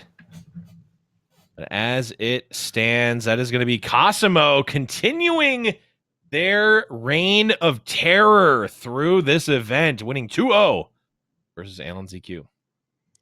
Yeah, the Frostbite Foundry getting 2-0'd there. I think that means on camera from the games we've seen out of Alan, that deck has a 1-3 record. Yeah, 1-3 record, but I mean, still a top 4 is quite good. Like you said, it's got to have been winning somewhere, right? That we're just not seeing on camera. So if you're camera shy but you still make top 4, it's fine. You'll I'll take take it. that all day. You'll take it. It's so weird to like judge decks that are camera shy. Nightfall was something for a long time where everybody would tell me it's good, and then I look at the stats on cast and I'm like, this deck is 2-19. What are you talking about? It's good. I've watched it lose 17 games in a row. How could this be a good deck? Yeah, absolutely. And I mean, we've been talking all tournament about how we've barely seen any Azure not in the tournament meta, Azure not performing up to standards, and it's in the finals. So I guess the question is, if that were just a TLC deck instead, it probably would have had a pretty equal ban rate, and it's like, does it even really feel like the Aurelia Azure, or is it just like, hey, this is my deck that I brought so people could ban it? Right. Well, it's possible. Either way, not 100% sure, but let's bring back in the boys when we get a chance to talk about that match and prepare for the finals. I was an exciting one. Yeah, I was a little upset to see Foundry go down. I watched the Elixir and then the troll chant on the Thresh in Ezreal, and I was like, I don't know, that doesn't work out. Yeah, I feel like that was it was either a misclick or just like didn't think it through. There's no reason. There's no need for that. Well, Elixir. We'll still have Frostbite Foundry in the finals as Floppy Mudkip takes on Cosimo. So we'll get a little bit of a run back this time, the Sejuani version, and including Chumpwumps, unlike Alan. So see how that one works out for them. Unfortunately, it looks like Aurelia Azure banned, so we do not get to see that. I mean, good. Okay. If I'm looking just based off regions, tournament, what's up? Do we see Aurelia Azure? Yeah, like 2 matches ago. Yeah, we saw it. We saw it against the versus Jump. Stargrounds, and it won. It looks like it's Ashe, Noxus, and Foundry versus Draven, Ezreal, and Nasus Thresh. That sounds good for the Draven Ezreal. I'm not sure how good that sounds for the Nasus. Yeah, the Nasus part's not good, but the Draven Ezreal looks very good against both those decks. Well, yeah, all those matchups though very close. Yeah. I mean, they could definitely go any direction, except for Foundry and Draven Ezreal. I feel like you just get stomped every time because like your stuff dies, and you can't ever actually save your units from a flock, like from a Scorched Earth or something, and it's hard to save them from flock because you can't like Troll Chant doesn't heal them. It increases their max toughness, so they stay damaged. Yep. And yeah, that makes it tough. Yeah, I thought that Frostbite midrange was like, I have it in tier 1 on my tier list, but I was kind of iffy about it because I also think that Draven Ezreal is very well suited for the meta, and Draven Ezreal tends to do very well against anything mid-rangey, just Tri-Beam being the biggest swing card in the world in those kinds of matchups. So I think it just comes down to like the day, which one's more popular. Is it Draven Ezreal? Is it Frostbite midrange? We really didn't see a lot of Draven Ezreal this weekend, so Frostbite, kind of was able to dodge its bad matchup, find all of these Demacia ASOL players, kick them out of Top Cut. Jay and Bay, I want to ask, coming into this weekend, there's only one Targon deck in Top Cut, and there are no Zoe in Top Cut. What is this? What kind of clown fiesta tournament are you guys running here where Zoe's not allowed to top, Nasus is dethroned, Freljord's the best region in the game? Yeah, I did not expect that. Someone came into my chat the other day. I think I mentioned this on something or other. Someone came into my chat the other day and they said, "Hey, Bay, who's the best champion right now?" And I said, "Oh, it's Zoe. It's probably Zoe." And they go, "Okay, what decks are Zoe played in right now?" And I went, "None." Like, there's the Ruben pile, pile, and Ruben some ASOL decks as like a one of, yeah. You just slip one Zoe in there. No Ruben pile in the top 8 either, hey? Not incredibly surprised by that. There are like 3 people who play that deck well, I think. Yeah, one of them is Ruben. One is One is Irigby, and one of them. Yeah. I think that's it. I think that's all of them. Yeah, weirdly enough, Ruben didn't enter this tournament for some reason. I don't know why. Maybe he's just a little scared of coming and playing tournaments. I don't know. What am I? Unfortunately, fell out really early. Unfortunate. Yeah. What's like the bigger picture here is like, what does this mean going forward? Because like the meta's not going to stay static, right? Like we didn't really have a big tournament to, kind of base what to bring. right? Like we had last season, like, okay, maybe there'll be some TLC. How much Aurelia will there be? How much Zoe will there be? But like going into there's a 1K next weekend, people will be able to look back at the results here and be like, oh, I need to be ready for like Frezreal. I need to be ready for like Ash freeze decks. Maybe I'd have to be less concerned about Azir decks, less concerned about Zoe. So I think we're going to start seeing some churn. The meta is going to start moving, and I think it's going to be really interesting to see where things go, kind of week after week now.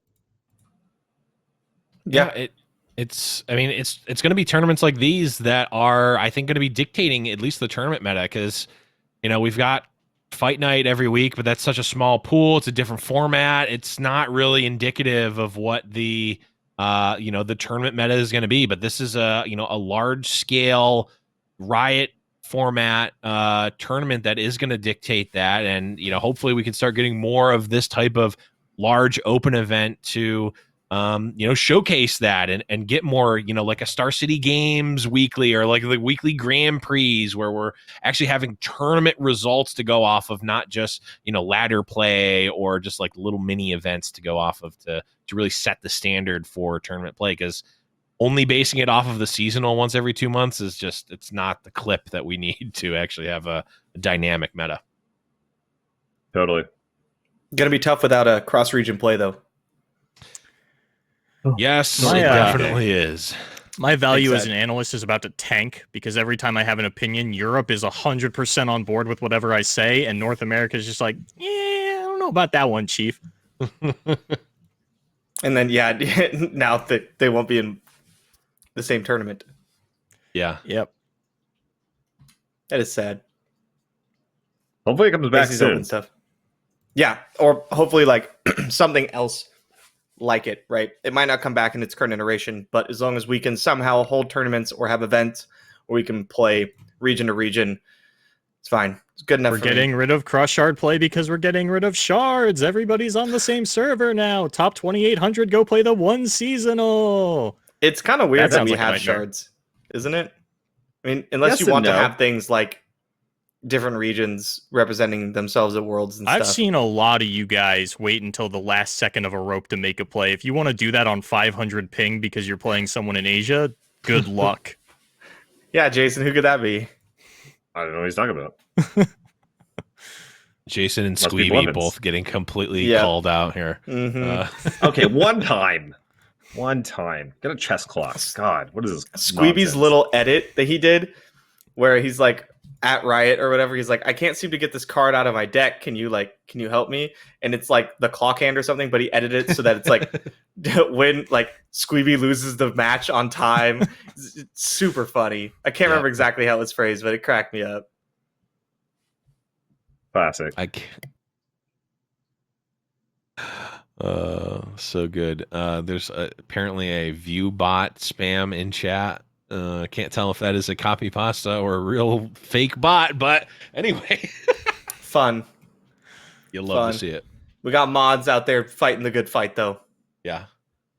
Getting it done. Bots are so annoying. Such a pain. Yep. We should be getting close to switching over to the finals though. And that is exciting, unlike V-Bots. I'm going to see who gets to take home $500. I just want to see Foundry more. I love that deck. I think it's super fun to watch because it's like it's got a little bit of RNG, right? You like don't know how many shrooms they're gonna hit and stuff. Yeah, It's exciting. The sweat at the end, like when you get that last few damage, and like how many shrooms are gonna hit? How many It's- shrooms? You're like, so good. okay, I'm at 3. It's So I so really hard hope for I me to don't die. cast because a lot of what I do involves like looking forward a few turns and kind of going backwards. And with shrooms, Yeah. I'm like, this guy might just die next turn. Like, there's only 10 shrooms in the 30 card deck, but he is at 10. Yeah. He could just die. You could just die. I feel like I feel like we don't see enough players like do the old this is another dated Magic reference with the Craig Jones Lightning Helix. Like, you know what? I'm not playing to kill the board. I'm pointing I'm pointing it upstairs. I'm gonna flip the top card of the deck. Of course, in this case, it would be the top card of my opponent's deck. See how many shrooms are on it. I need to hit a 3 shroomer to win, but I feel like we don't see enough of that. What a legendary moment. And speaking of legendary moments, hopefully we get another one here. Boom. Down to Okay. the finals. Draven Ezreal versus Ashe Noxus, which I think is the best. Like, if you're playing the two Freljord decks, I think this is the one you want to pair up against Draven Ezreal. You're still not like stoked about it, but Foundry into Draven Ezreal feels terrible. Double Tribeam though is pretty scary. Love try. Get rid of bot, look for any 3-drop. Yeah, the problem with keeping double tribeam though is that your hand all of a sudden is very slow and clunky. Like, look at this. Mm-hmm. How For are like a we- little how are bit, we- you just don't do anything. Never mind, Ooh. we got there. Never GG. mind, we good here. Easy Well, that's game. a game. We'll go on to game number 2 here. I'm not sure why Floppy's not reaching. Yeah, Floppy for has I not guess doesn't conceded know. yet for some reason. I guess he Does doesn't not know. Yeah, Yeah. fair enough. We were talking earlier about how Draven Ezreal with Draven and Tribeam, like if you have Draven and Tribeam in your opening hand, the game is insanely different than like when you don't. Yeah, you're pushing a bunch of early damage, and then in the mid to late game, you are just doing big, powerful tri-beam things, and Mm-hmm. those two combined is a recipe for success. Though, I'd probably still attack. You know your Draven's like probably gonna die here. You could Thermo Beam for 3 and then attack. oh, I'm thermo beaming here all day. Get another, Just to trigger the Tribeam, huh? trigger that tri-beam and like get that Yep. 3/3 out of the way, or like shrink it or something, because I don't That's want true, my that's true. Draven Yep. getting frozen. Oh yeah, we're already on 3. Oh, and we're pushing in with Draven. That's get the lights out. Game over. It's done. We're being a little facetious here, if anyone doesn't realize. A little it's not hype, actually, a tad bit hyperbolic. but not it is- actually, just very good. It is very, very good. You're not unhappy if you're a Cosmo fan. Let's put it Yeah. that way. Well, you If you're are rooting happy if you're a for- Cosmo fan. Yeah, whatever I said, ignore that. Not unhappy? No, like How many negatives until it's positive again? Like 10? something like that. Yeah. I mean, yes, actually, that is correct. 10 negatives Also- would be a positive. Also 20? Also 20. Yep. Or 2. Try beam on 3, going up to 4. Love Gross. to see it. Gross. That's Okay, a 5/5. that's really good. Drawing the Yeti the next turn. Easy Oh game. god, that card's so good against these decks. Any deck that doesn't have like incremental damage, like PNZ or possibly like Shadow Isles, the 5/1 is kind of insane. Yeah, very good against Demacia. Lines up nicely. Yes, very good against Demacia. You have to talk me out of just going like Thorn into something else here. Try beam on 5? Yeah. Yep. 2 Tribeams on 5 with just 3 more 3-drops in hand. Next turn, we could drop both Tri beams, blowing up 2 things for 5 damage and getting 2 5-drops. Yikes. You won't cast And Reckoning. stun something. You won't do it. What would you play here? If I was Floppy Mudkip, Yes. no, I would not cast Reckoning. Wow. Floppy Mudkip, though. Powerful wizard. Boom. You get to keep Sump Dredger alive. Clear Probably get rid of this. like Guile or Calling Strike. Calling Strike Yeah, doesn't so we do can much. We can axe the sump, which we definitely want to do because, well, it keeps it alive Auto and it's a attack for 5. blocker. We're like Yep. eating 5 here, which is never fun. Do you discard Guile or Calling Strike? It's got to be one of those. I would lean towards Culling Strike. It's Yeah. honestly pretty poo-poo in this matchup. There's just not a You lot don't of want to great Calling things. Strike a Sentry? Seems like No, I'm not a big fan Guile of an actually ice- is like an Ice Veil really, really Archer. good in this matchup. Yo, Yeah, wow, Guile's what value? very efficient. We also have the flock in hand too. Ah, yes. Guile kills almost nothing. Yeah. You mean Calling Strike? Sorry, yeah, Yeah, Culling Strike kills almost card. nothing. The more I think about it, the even better it seems to get rid of Calling Strike. But the only argument, and I think Cosmo would probably say this, Calling Strike triggers Tribeam. I guess if you can find something to cast it on. They'll probably play something. There's like what 8 targets left in the deck: the sentries, the archers, and 2 trappers. Oh, this is you know what? You know why you keep it? Okay, I figured it out. You Why do you keep keep it it? so that you can discard it to the dredger. The Sum Treasure. Brilliant. There you Brilliant. go. 5. Wow. This is going to get ugly really quick. I Yeah, just when want do to play you Sum when Treasure and Ezreal probably. I like that.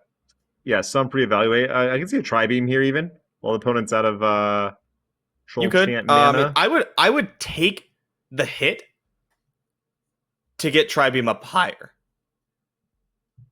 And We're gonna like open Elixir for a lot. sucks. Oh, Okay, going for oh. the shock and flock, as it were. Oh, Zio Shock and Flock, yes. Shock and Classic. flock. That and the block and flock are some favorite maneuvers of mine. I'm a big Flock fan in general. It's a good card. Very not One of those bad that I card. saw and I didn't think it was gonna like come up much, but it really does. Like all the time. I was like, things aren't What? stunned that much, but they are in this deck, and they're damaged a lot too. Yep. For I just one play mana, Ezreal. 4 damage is very efficient. I want to play Ezreal and open. How do you feel about that? I guess Culling Strike would suck. Yeah, I just want to push damage. I just want to get my opponent dead. I want them to I just die. want to trigger Tribeam. I want to get up to like 9. You're You're going gonna have for a hard 9. time losing with 2 9-point Tribeams. Be surprised. Have you lost with 2 9-point Tribeams before? Is that what you're trying to tell me here? I don't think I'm quite that good. I don't think I'm not gonna make this a chat full of lies. I don't think I've done that. I think I could do it though. I want to Probably put it past could. myself. You'd probably find a way. I could probably find a way. I can find the line. It would involve hitting like Mina. It would Off the involve tri-beam or your something 9 not that drops good. just getting like frozen and then killed because that happens. All the Yeah. time. There Yeah, it or is. you- Here we go. We're Get rid of dredging Culling that Culling Strike. Bad card. Get- We've decided. Get it out. The Get council it has chosen. out of Ugh. here. Not ideal.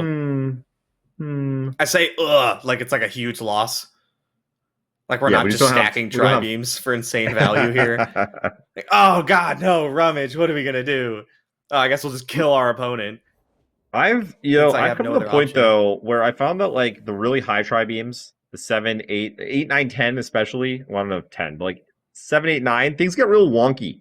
Get some real duds. If you just like Yeah, totally yeah. like hit like just some crap unit that does Yep. nothing, tri beam not so hot all of a sudden.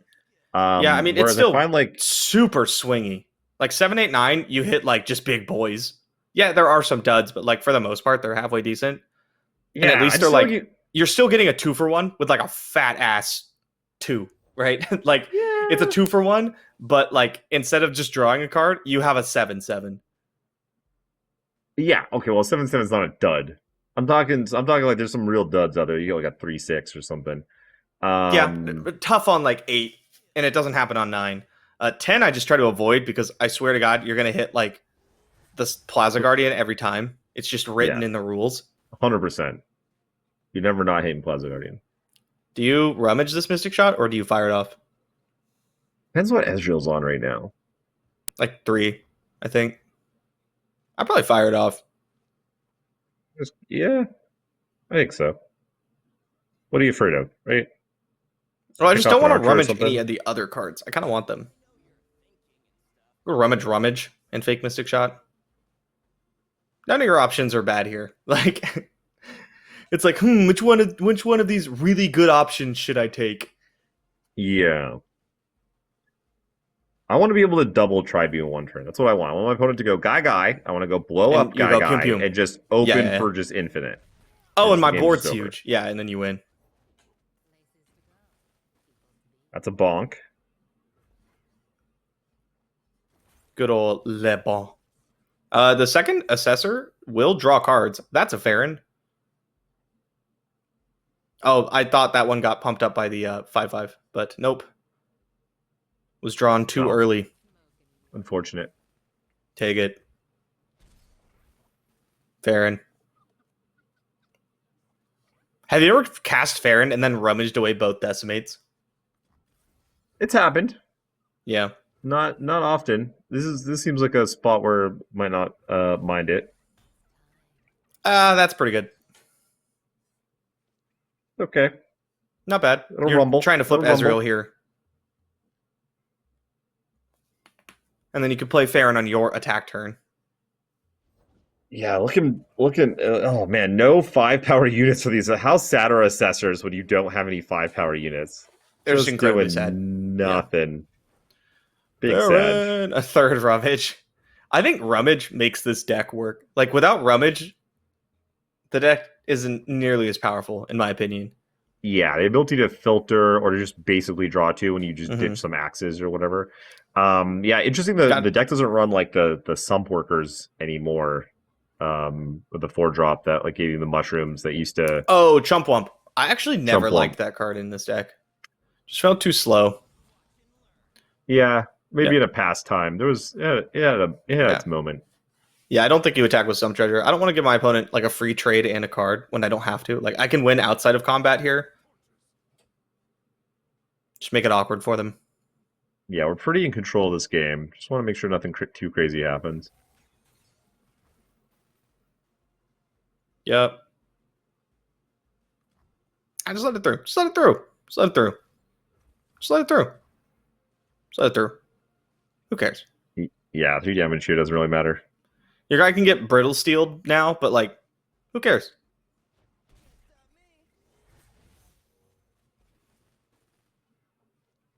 Do we know what Ezreal's at? 3-1.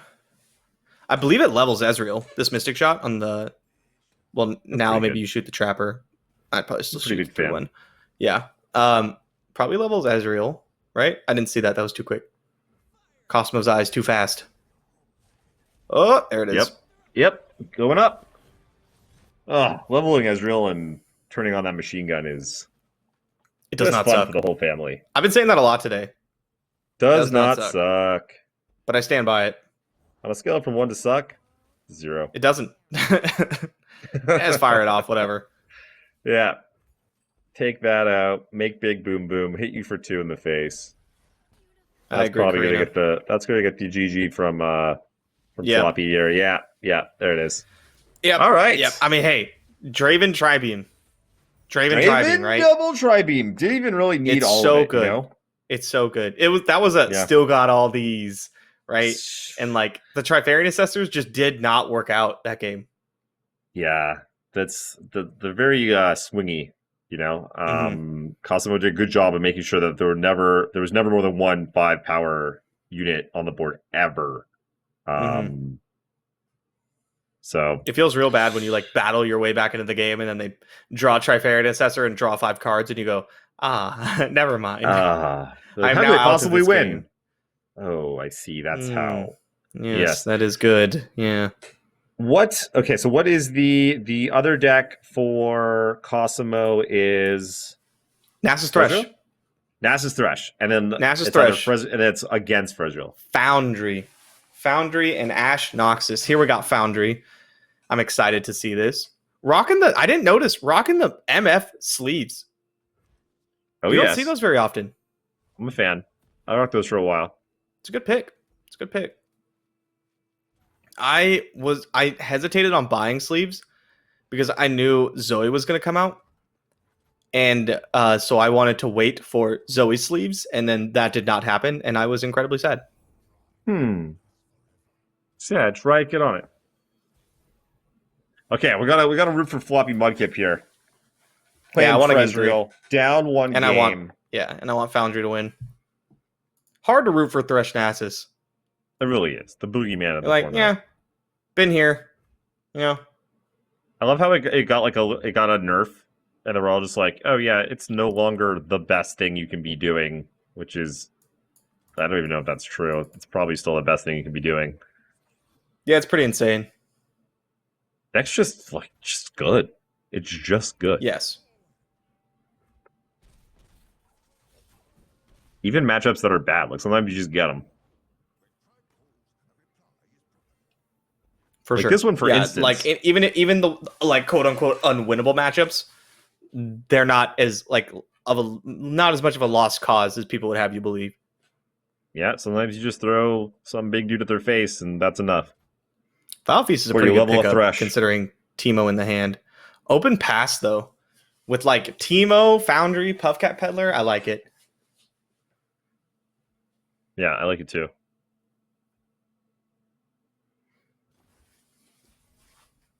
I gonna take it. subscribe to the school of open passing.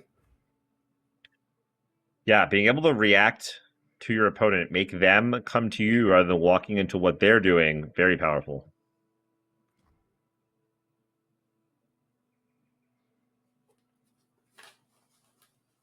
Cosmo now has to be very careful because they will run out of mana themselves, allow Floppy to counter, and then open on their own turn. Lots of options here for Floppy. What would you do? Well, if I'm Floppy, I'm just kind of upset I don't have many fast speed or burst speed combat tricks. No Mystic Shots, no Troll Chance, no freezes outside of the Three Sisters, which is very mana intensive. I think, yeah, Iceveil Archer's not horrible. You're not like stoked about it. But you can't like play something and then block and Troll Chant to like blow them out, which is what you really want to do. You know this Dunekeeper's going at your Inspector, right? So what else do you do? Maybe you Archer the Dunekeeper to start. Oh, okay. Going for the Merciless Hunter.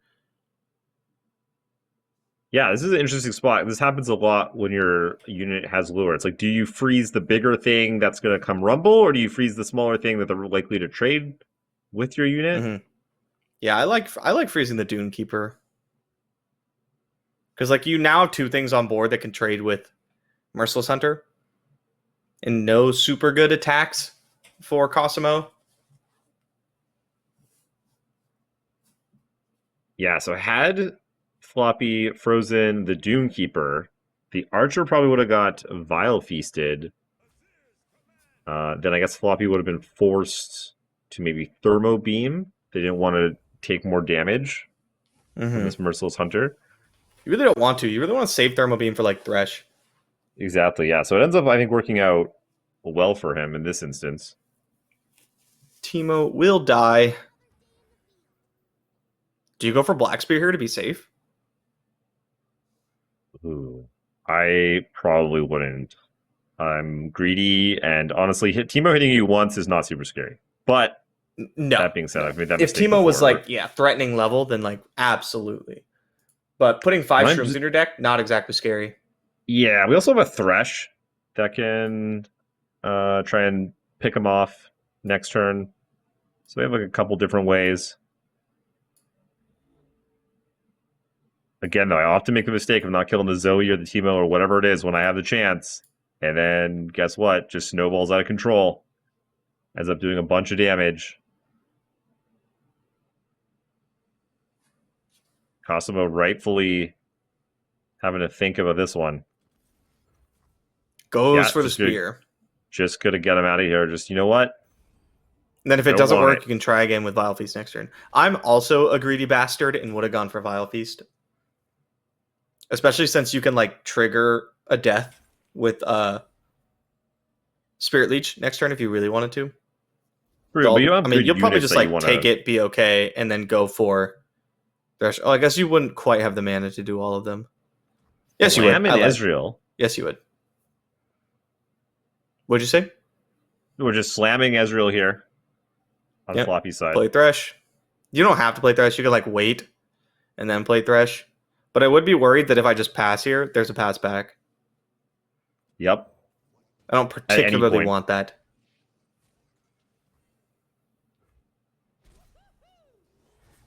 Yeah, we often get asked, what decks can like help you with passing.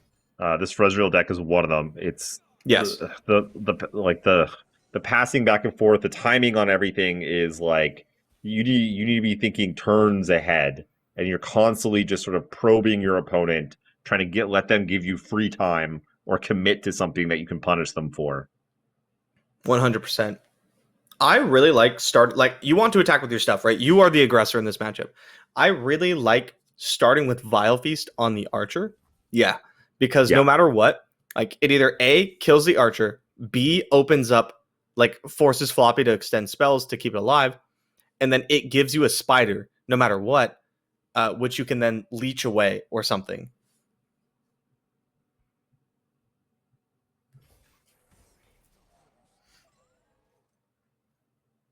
Yeah, I really like that. Just like we're talking about, this is a good like a probe, start to put your opponent into a tougher position.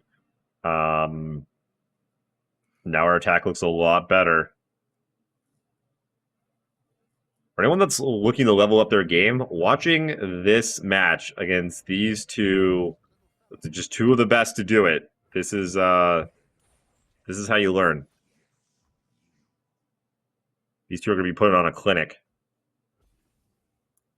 That Black Spear is a fantastic draw.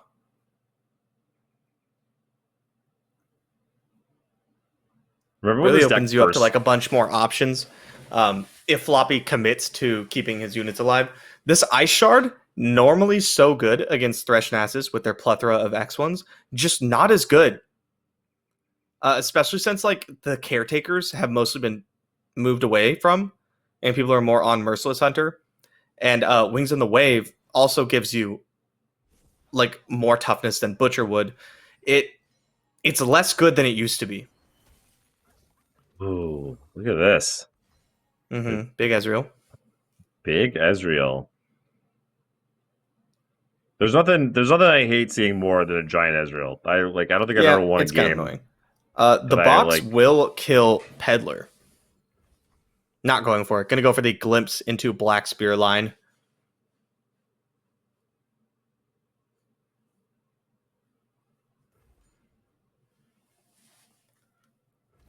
Yeah.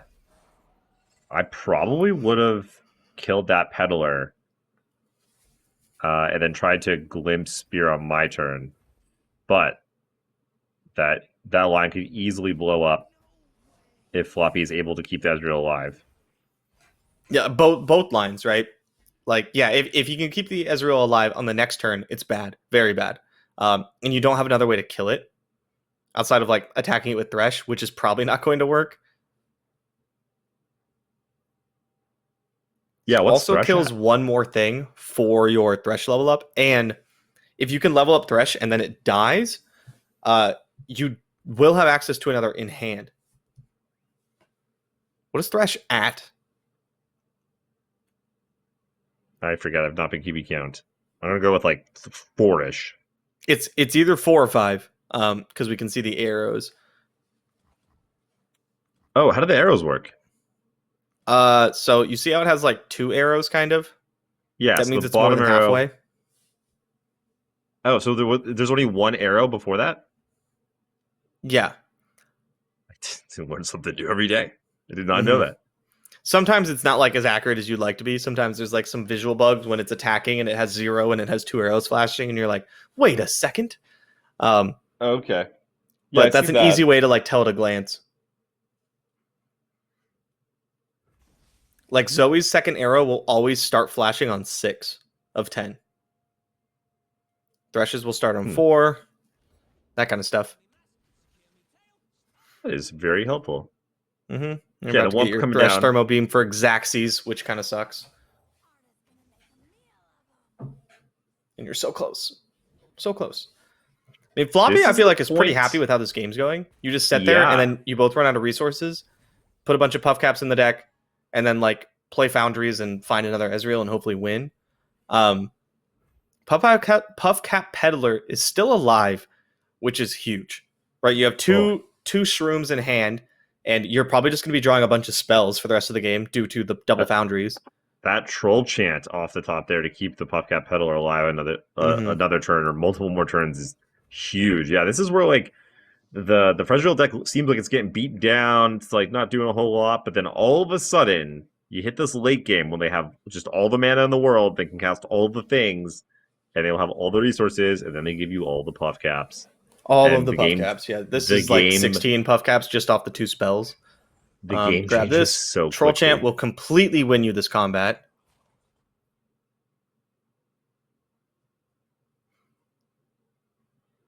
Yep. The old diagonal Troll Chant. Oof, and there's not much Cosmo can do about it. Nope. Now, Floppy's at 7, and there is an atrocity at hand. This game is not, like, by any means over. No. But I would have to give Floppy my favorite. Like if I had to pick one, who's going to win this game? Right now it would be Floppy Mudkip. But it can Yeah. change in a moment. There's no flash Yeah. freezes in hand yet. Big problem. There's an Ezreal. Ooh, Ezreal. Another Peddler. Not exactly what we wanted to see there. I've definitely played lots of games with this Ezreal deck where I've had one or two of the landmark in play, just being like, oh, I'll draw all the cards. I'll get whatever I want, no problem. And then just bricked don't draw off the right ones, yeah. like 8 cards in a row and Mhm. somehow just couldn't deal with something and died. Yep. And Ezreal is not leveling up. Even if every Ezreal gets in and you fire off the free Mystic Shot, he's still not leveled. It's a 4 of 6. Oof. That's unfortunate. Mm-hmm. But Mystic Shot can't 23 even puff pick anything caps, off. which is starting to get like in dangerous range. The open pass. You'll love to see it. I love to see it. Yeah, Floppy realizing that Cosmo basically has to do something here, right? Cosmo Yeah. is not, going to open and do a lot of damage. So Cosmo needs to develop the board a little bit more, and then so Floppy will let that happen, and then decide what they is my want to best do. route from here? Yeah, totally. Because Cosmo just goes to their turn. Floppy just gets to, without developing, Floppy gets to draw 2 more cards. And has like all the mana available to stunt whatever Cosmo does on their turn. Okay, here's landmark number 2. Start drawing some cards. Yeah, Puff Cap Peddler. I like Peddler more than Ezreal here. Like Ezreal isn't killing anything, and therefore doesn't really have any value until he's leveled up. And your deck is filled with spells that target the enemy, right? Troll Champ, Brittle Steel, Flash Freeze, Harsh Winds, all that kind of stuff. So if you can, like, if you draw into reactive spells, which you probably will, then you will flip Ezreal and then you play him. This also just pretty much guarantees you're going to get more puff caps into Cosmo's deck. Looks like we're going to go for the develop line. I like that a lot more than opening. If you open 3 units into 3 blockers, you're getting eaten alive by combat tricks, most likely. Yeah. Doesn't quite seem to be the case because Floppy Mudkip's hand doesn't have them. all your stuff trades, and then you just go to their turn, and they just have drawn 6 cards by the time it comes back to your turn, and nothing good's gonna happen. Wow, Floppy's still hand not a lot of sucks. spells. Yeah, but it's like not good. Cosmo's hands only is like not super inspired at the moment. It's not bad, but like this is a lot of damage you can put through. You play a fading icon, and then you attack with everything. And all of a sudden, you're like threatening a lot of damage. Valfeast works as well. Clear out a blocker. There are a plethora of blockers on Floppy's side in hand. Like that is not what he is worried about.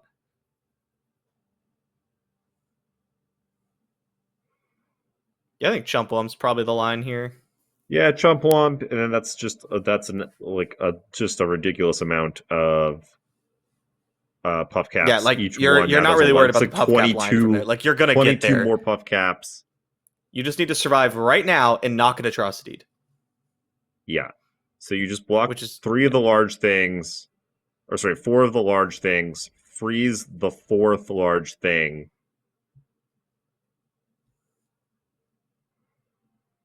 Spider gets through. So 2, yeah, you have to freeze 1 large thing, and then you're dead to Atrocity. You could Ice Shard. You're not dead to Atrocity. You can't. It doesn't let you block anything extra. If Cosmo attacks right here, I think Cosmo just wins the game. So we just block 4 things, freeze a 5th thing, Spider gets through for 1. So you're getting dragged on Spider, right? Okay, that's right, yeah. Okay, so yeah, probably just wins if Cosmo decides to pull the trigger on Atrocity, which I'm not sure they would do. This Spirit Leech would probably, I think this is, this makes sense, quote unquote, but in the context of Floppy Mudkip's hand, this is not going to work out. Okay, so now you can Ice Shard, or you can play Peddler and get rid of Foundry. Yeah, I think we have to get rid of a Foundry here. This is too much damage. Floppy does not agree. The box? Okay. Wow, glad you didn't get rid of Foundry, huh? That would have been awful. Oh my god. Oof, yeah, that would have been bad. Okay, so if there's a box put on the stack, I think you respond with Ice Shard and then play a blocker. This is getting so tight. It's so tight. Yeah, so you Ice Shard away the leech, right? There's no mana. You know nothing. Oh, but Threshold leveled up. So you can't. They're just dead to Nasus. Wow, is this it? I think this is going to be it. Oh, he levels up anyway. Oh my gosh. Thresh with the level. NASA's coming out. It's going to be gigantic. Floppy can play 1 unit. But that's not going to be enough. Not with a board like this. I don't think so. Right? Let's see. Block. Block. Block. You got 3 things coming. Yeah, that's lethal. You let 3 through, and that should be just it. 1 gets frozen. 2 gets through. But only one of them has less than 4 power. Cosmo with the heads up play here, not going with the 4-1. Drag with the Butcher. Here comes Nasus, and that's going to be it. Wow. This is what we were talking about. The Frezreal deck just did not draw the card. It just drew a bunch of guys. Needed some flash freeze effects. Needed a troll chant, a flash freeze, anything like that, and the game is completely different. Yeah, like if one of those other cards was a flash freeze, we're surviving this turn, and with just a whole bunch of puff caps in Cosmo's deck, probably just killing them on puff caps. Probably. Do you know what I think this calls for? What? I think we need a G. Is it? Cosmo pulls it out. G. Oh, we have ourselves a winner. Cosmo takes it down in the finals. Very well played by both. Impressive fashion. Cosmo didn't drop a match the whole tournament, right? 7-0 straight up, and then crushed top 8. Very impressive showing. Very impressive showing. Wow. And they brought a Zero Aurelia. It may not have made it into any other copies in top 8, but it did crush our top 8. Nerf it. And 7-0 Swiss, so maybe more people should have brought it. Yeah. This reminds me of our last tournament when okay, you know what, before we jump into it, let's get the whole gang in here. Let's get the boys back in here. Let's get the boys back in. Boulevard and Blevins.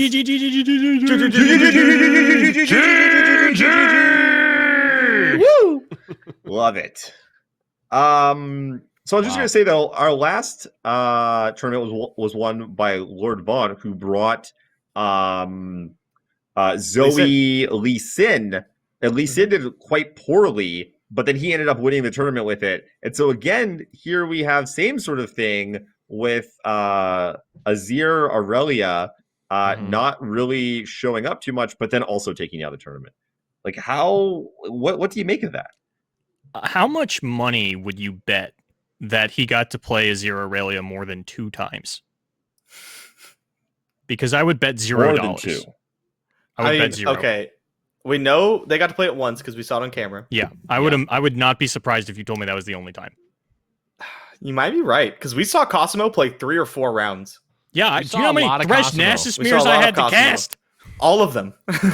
Yeah, basically every single Thresh Nasus mirror the entire tournament was me and Boulevard. I can't tell if this is people being afraid of Aurelia Azir. I mean, he brought 2 powerful, consistent decks in Draven Ezreal and Thresh Nasus, so like just getting to play those every round feels totally fine. It's like, would the tournament have played out any differently if that Aurelia Azir was TLC? Who knows? But it does remind me of, we were talking about the previous Mastering Runeterra tournament. It does remind me of TLC, where Thresh Nasus was the breakout deck of the tournament. We saw it every single round. But what's happening behind the scenes was TLC was in those lineups and was eating every single ban, allowing Thresh Nasus to come through. So maybe we're seeing something like that again. Maybe Aurelia Azir is now the must-ban deck. It's so... And It's Go so ahead, go ahead. weird to see Nasus exist in this current form where from your first tournament up until now, like it has constantly been widely considered the best deck in the game for tournaments. It's taking up the most spots. It's putting up great numbers and great win rates, and it is never the ban. No. Yeah. Kind of wild. Yeah. It's like 55 versus everything. Yeah. So it's Maybe like we'll see the next iteration. I don't know what Maybe. that is. Just Maybe. ban Thresh Nasus. could be. What is it opening up for you? You know, Well, like luckily that is not my question that needs to be That's answered true. by me. That's the true. cool thing Yeah. about I being have to go casters, worry about boys. it. We don't Yep. got to worry about all that nonsense. That's Yeah, someone you two else's scrubs problem. actually playing in events. Whew, I don't That's envy that. us. Talk about We gotta suckers. figure it out. Us dummies over here gotta like work hard and think about it. Awful. Well, That was a fun tournament. gentlemen, that was a good one. Yeah. That was Mhm. fun. Yeah, so many different decks. Going into it, I was really curious what we would see. All these different sort of theories, all these different decks, like what's going to perform, what's not, and like I knew it was going to be a surprise, or at least I hoped. I was a little bit worried it was going to be a TLC Thresh Nasus like wave again, and we were going to be like, oh man. Mhm. But I felt like people were going to be bringing a lot of different stuff, and man, did it not disappoint. Like that top 8 was like no Zoe, 4 Frezreal decks. Like who would have 4 ever Ash predicted any Noxus. of that? Freljord was by far the most represented region in top 8. Yeah. Shadow Isle, who? Haven't never heard of him. Never heard of him. I mean, Yeah. Thresh Nasus, but you know. Okay, yeah, there was like probably like 20 Shadow Isle decks at Top Cut, but Yeah. 20? I mean, there was a lot, but There's a lot. Hold on, can I? Maybe I can pull it up. You 9. guys talk about something else. There were 9. 9, Yeah. and there were 8, 11, 12, 24 13 Freljord decks. decks. Ah, okay, so Wow. Shadow Isle still sitting at a comfy number 2 spot, I would guess. Very close number 2. Yes. Well, we're perhaps finally winter getting has came. we're getting a good representation of everything across the board. I think Piltover and Ionia are still down in the dumps. I think there were 2 Ionia decks. One of them was Scargrounds with Ionia, and of course the Aurelia is yours. So Yep. Ionia stonks, unfortunately, still at an all-time low, but I am really curious to see how everything plays out, especially, as we get closer to the seasonal and we see what that balance patch looks like, what's going to be done, because I feel like the disparity between what is good in tournament and what is good on ladder has never been more drastic. I totally agree. Yeah. Except Thresh Nasus. Except Thresh Nasus, yeah, that's good everywhere. Deck is just good. Take that Confirmed. one to the bank. And Sign, Dragons seal, is pretty deliver. good too. Yeah. Dragons is pretty good on it is. ladder. And it showed up once in our top 8. True. Very true. But it is good in tournaments. I stand by that. Except unless if everyone decides to bring Frezreal and Cythria, then I don't want to be Yeah, anywhere near it. Cythria! Very true. Nowhere near it. Get me out of there. Which put up 3 copies in top 8. I was not expecting that. I Nope. expected to show up, but not really well or anything. Boulevard's underrated deck of the weekend Yep. shows up again. Good job, Yep. buddy. Good choice. Good choice. It Hold definitely on. worked out. Mm-hmm. I'm Okay, glad we well, got to. Go ahead. I was just gonna say, as we're wrapping up, I just thought we, thanks to people. Congratulations to everyone that made the top 8. Thank you everyone that played. Thank you to all our patrons. Thank you, Joel Levard and Jill Evans for casting with us again. Appreciate you guys. When did that happen? Huge, yeah, you missed that round. Oh, you Huge missed that, thank yeah. you to the gaming stadium for doing our production for us. Everyone behind the scenes that helped Right up. run this tournament. Thank you guys There. so much. Everyone that came There. and spent the weekend watching There. and viewing. What is he? Is he trying to point at the logo? Is that what you're doing? Nope, there he Oh, goes. he broke. He's just And gone. he broke his cam. This is what I have to work with. Yeah. Okay, if you guys want to know what my life is like, this is literally what it's like every week. It's like, hey, Bay, can you do the thing? No, Bay, don't touch that. No, Bay, stop. No, Bay, can you focus your camera? No, But Bay. why is your keyboard Bay. in your mouth? Oh, Bay, that's not the again. mouse. It's not a hat, Bay. It's not. How did he win a Seasons? I'll never know. Is this it? Is that? Yeah, that's where that goes. Yeah, see, Clemens is on it. Yeah, it's literally like this is exactly. I don't know where he went. What did he Power do? flicked out. He definitely kicked out his power cord or something. I love it. This is a 100%. great way. Yes, power flicked out as we saw him talking to someone and leaning over. Just- So I was in Discord with him a little bit before the tournament started, and he cuts out for about a minute, and he's like, "I was sweeping under my desk and accidentally hit the power switch on my computer." Yep. And we have a culprit. Yep, that's definitely what happened. Okay, well, we've thanked all the. Oh, he's Oh! back. Hey, got we got him. Okay, you did it. Good job, buddy. Good job. You can do it. We don't have his audio yet. That's fantastic because he's better to Can't look at talk. than One listen to. second. Let's be real. Oh, he can't hear us. That's great. 1 second. Remember when I told Awesome. you Okay, you were good okay, at I'm the back, game? I'm back. I was back. lying. You're really not that good, and I should be the one winning seasonals. Judgment Just sucks. doing the.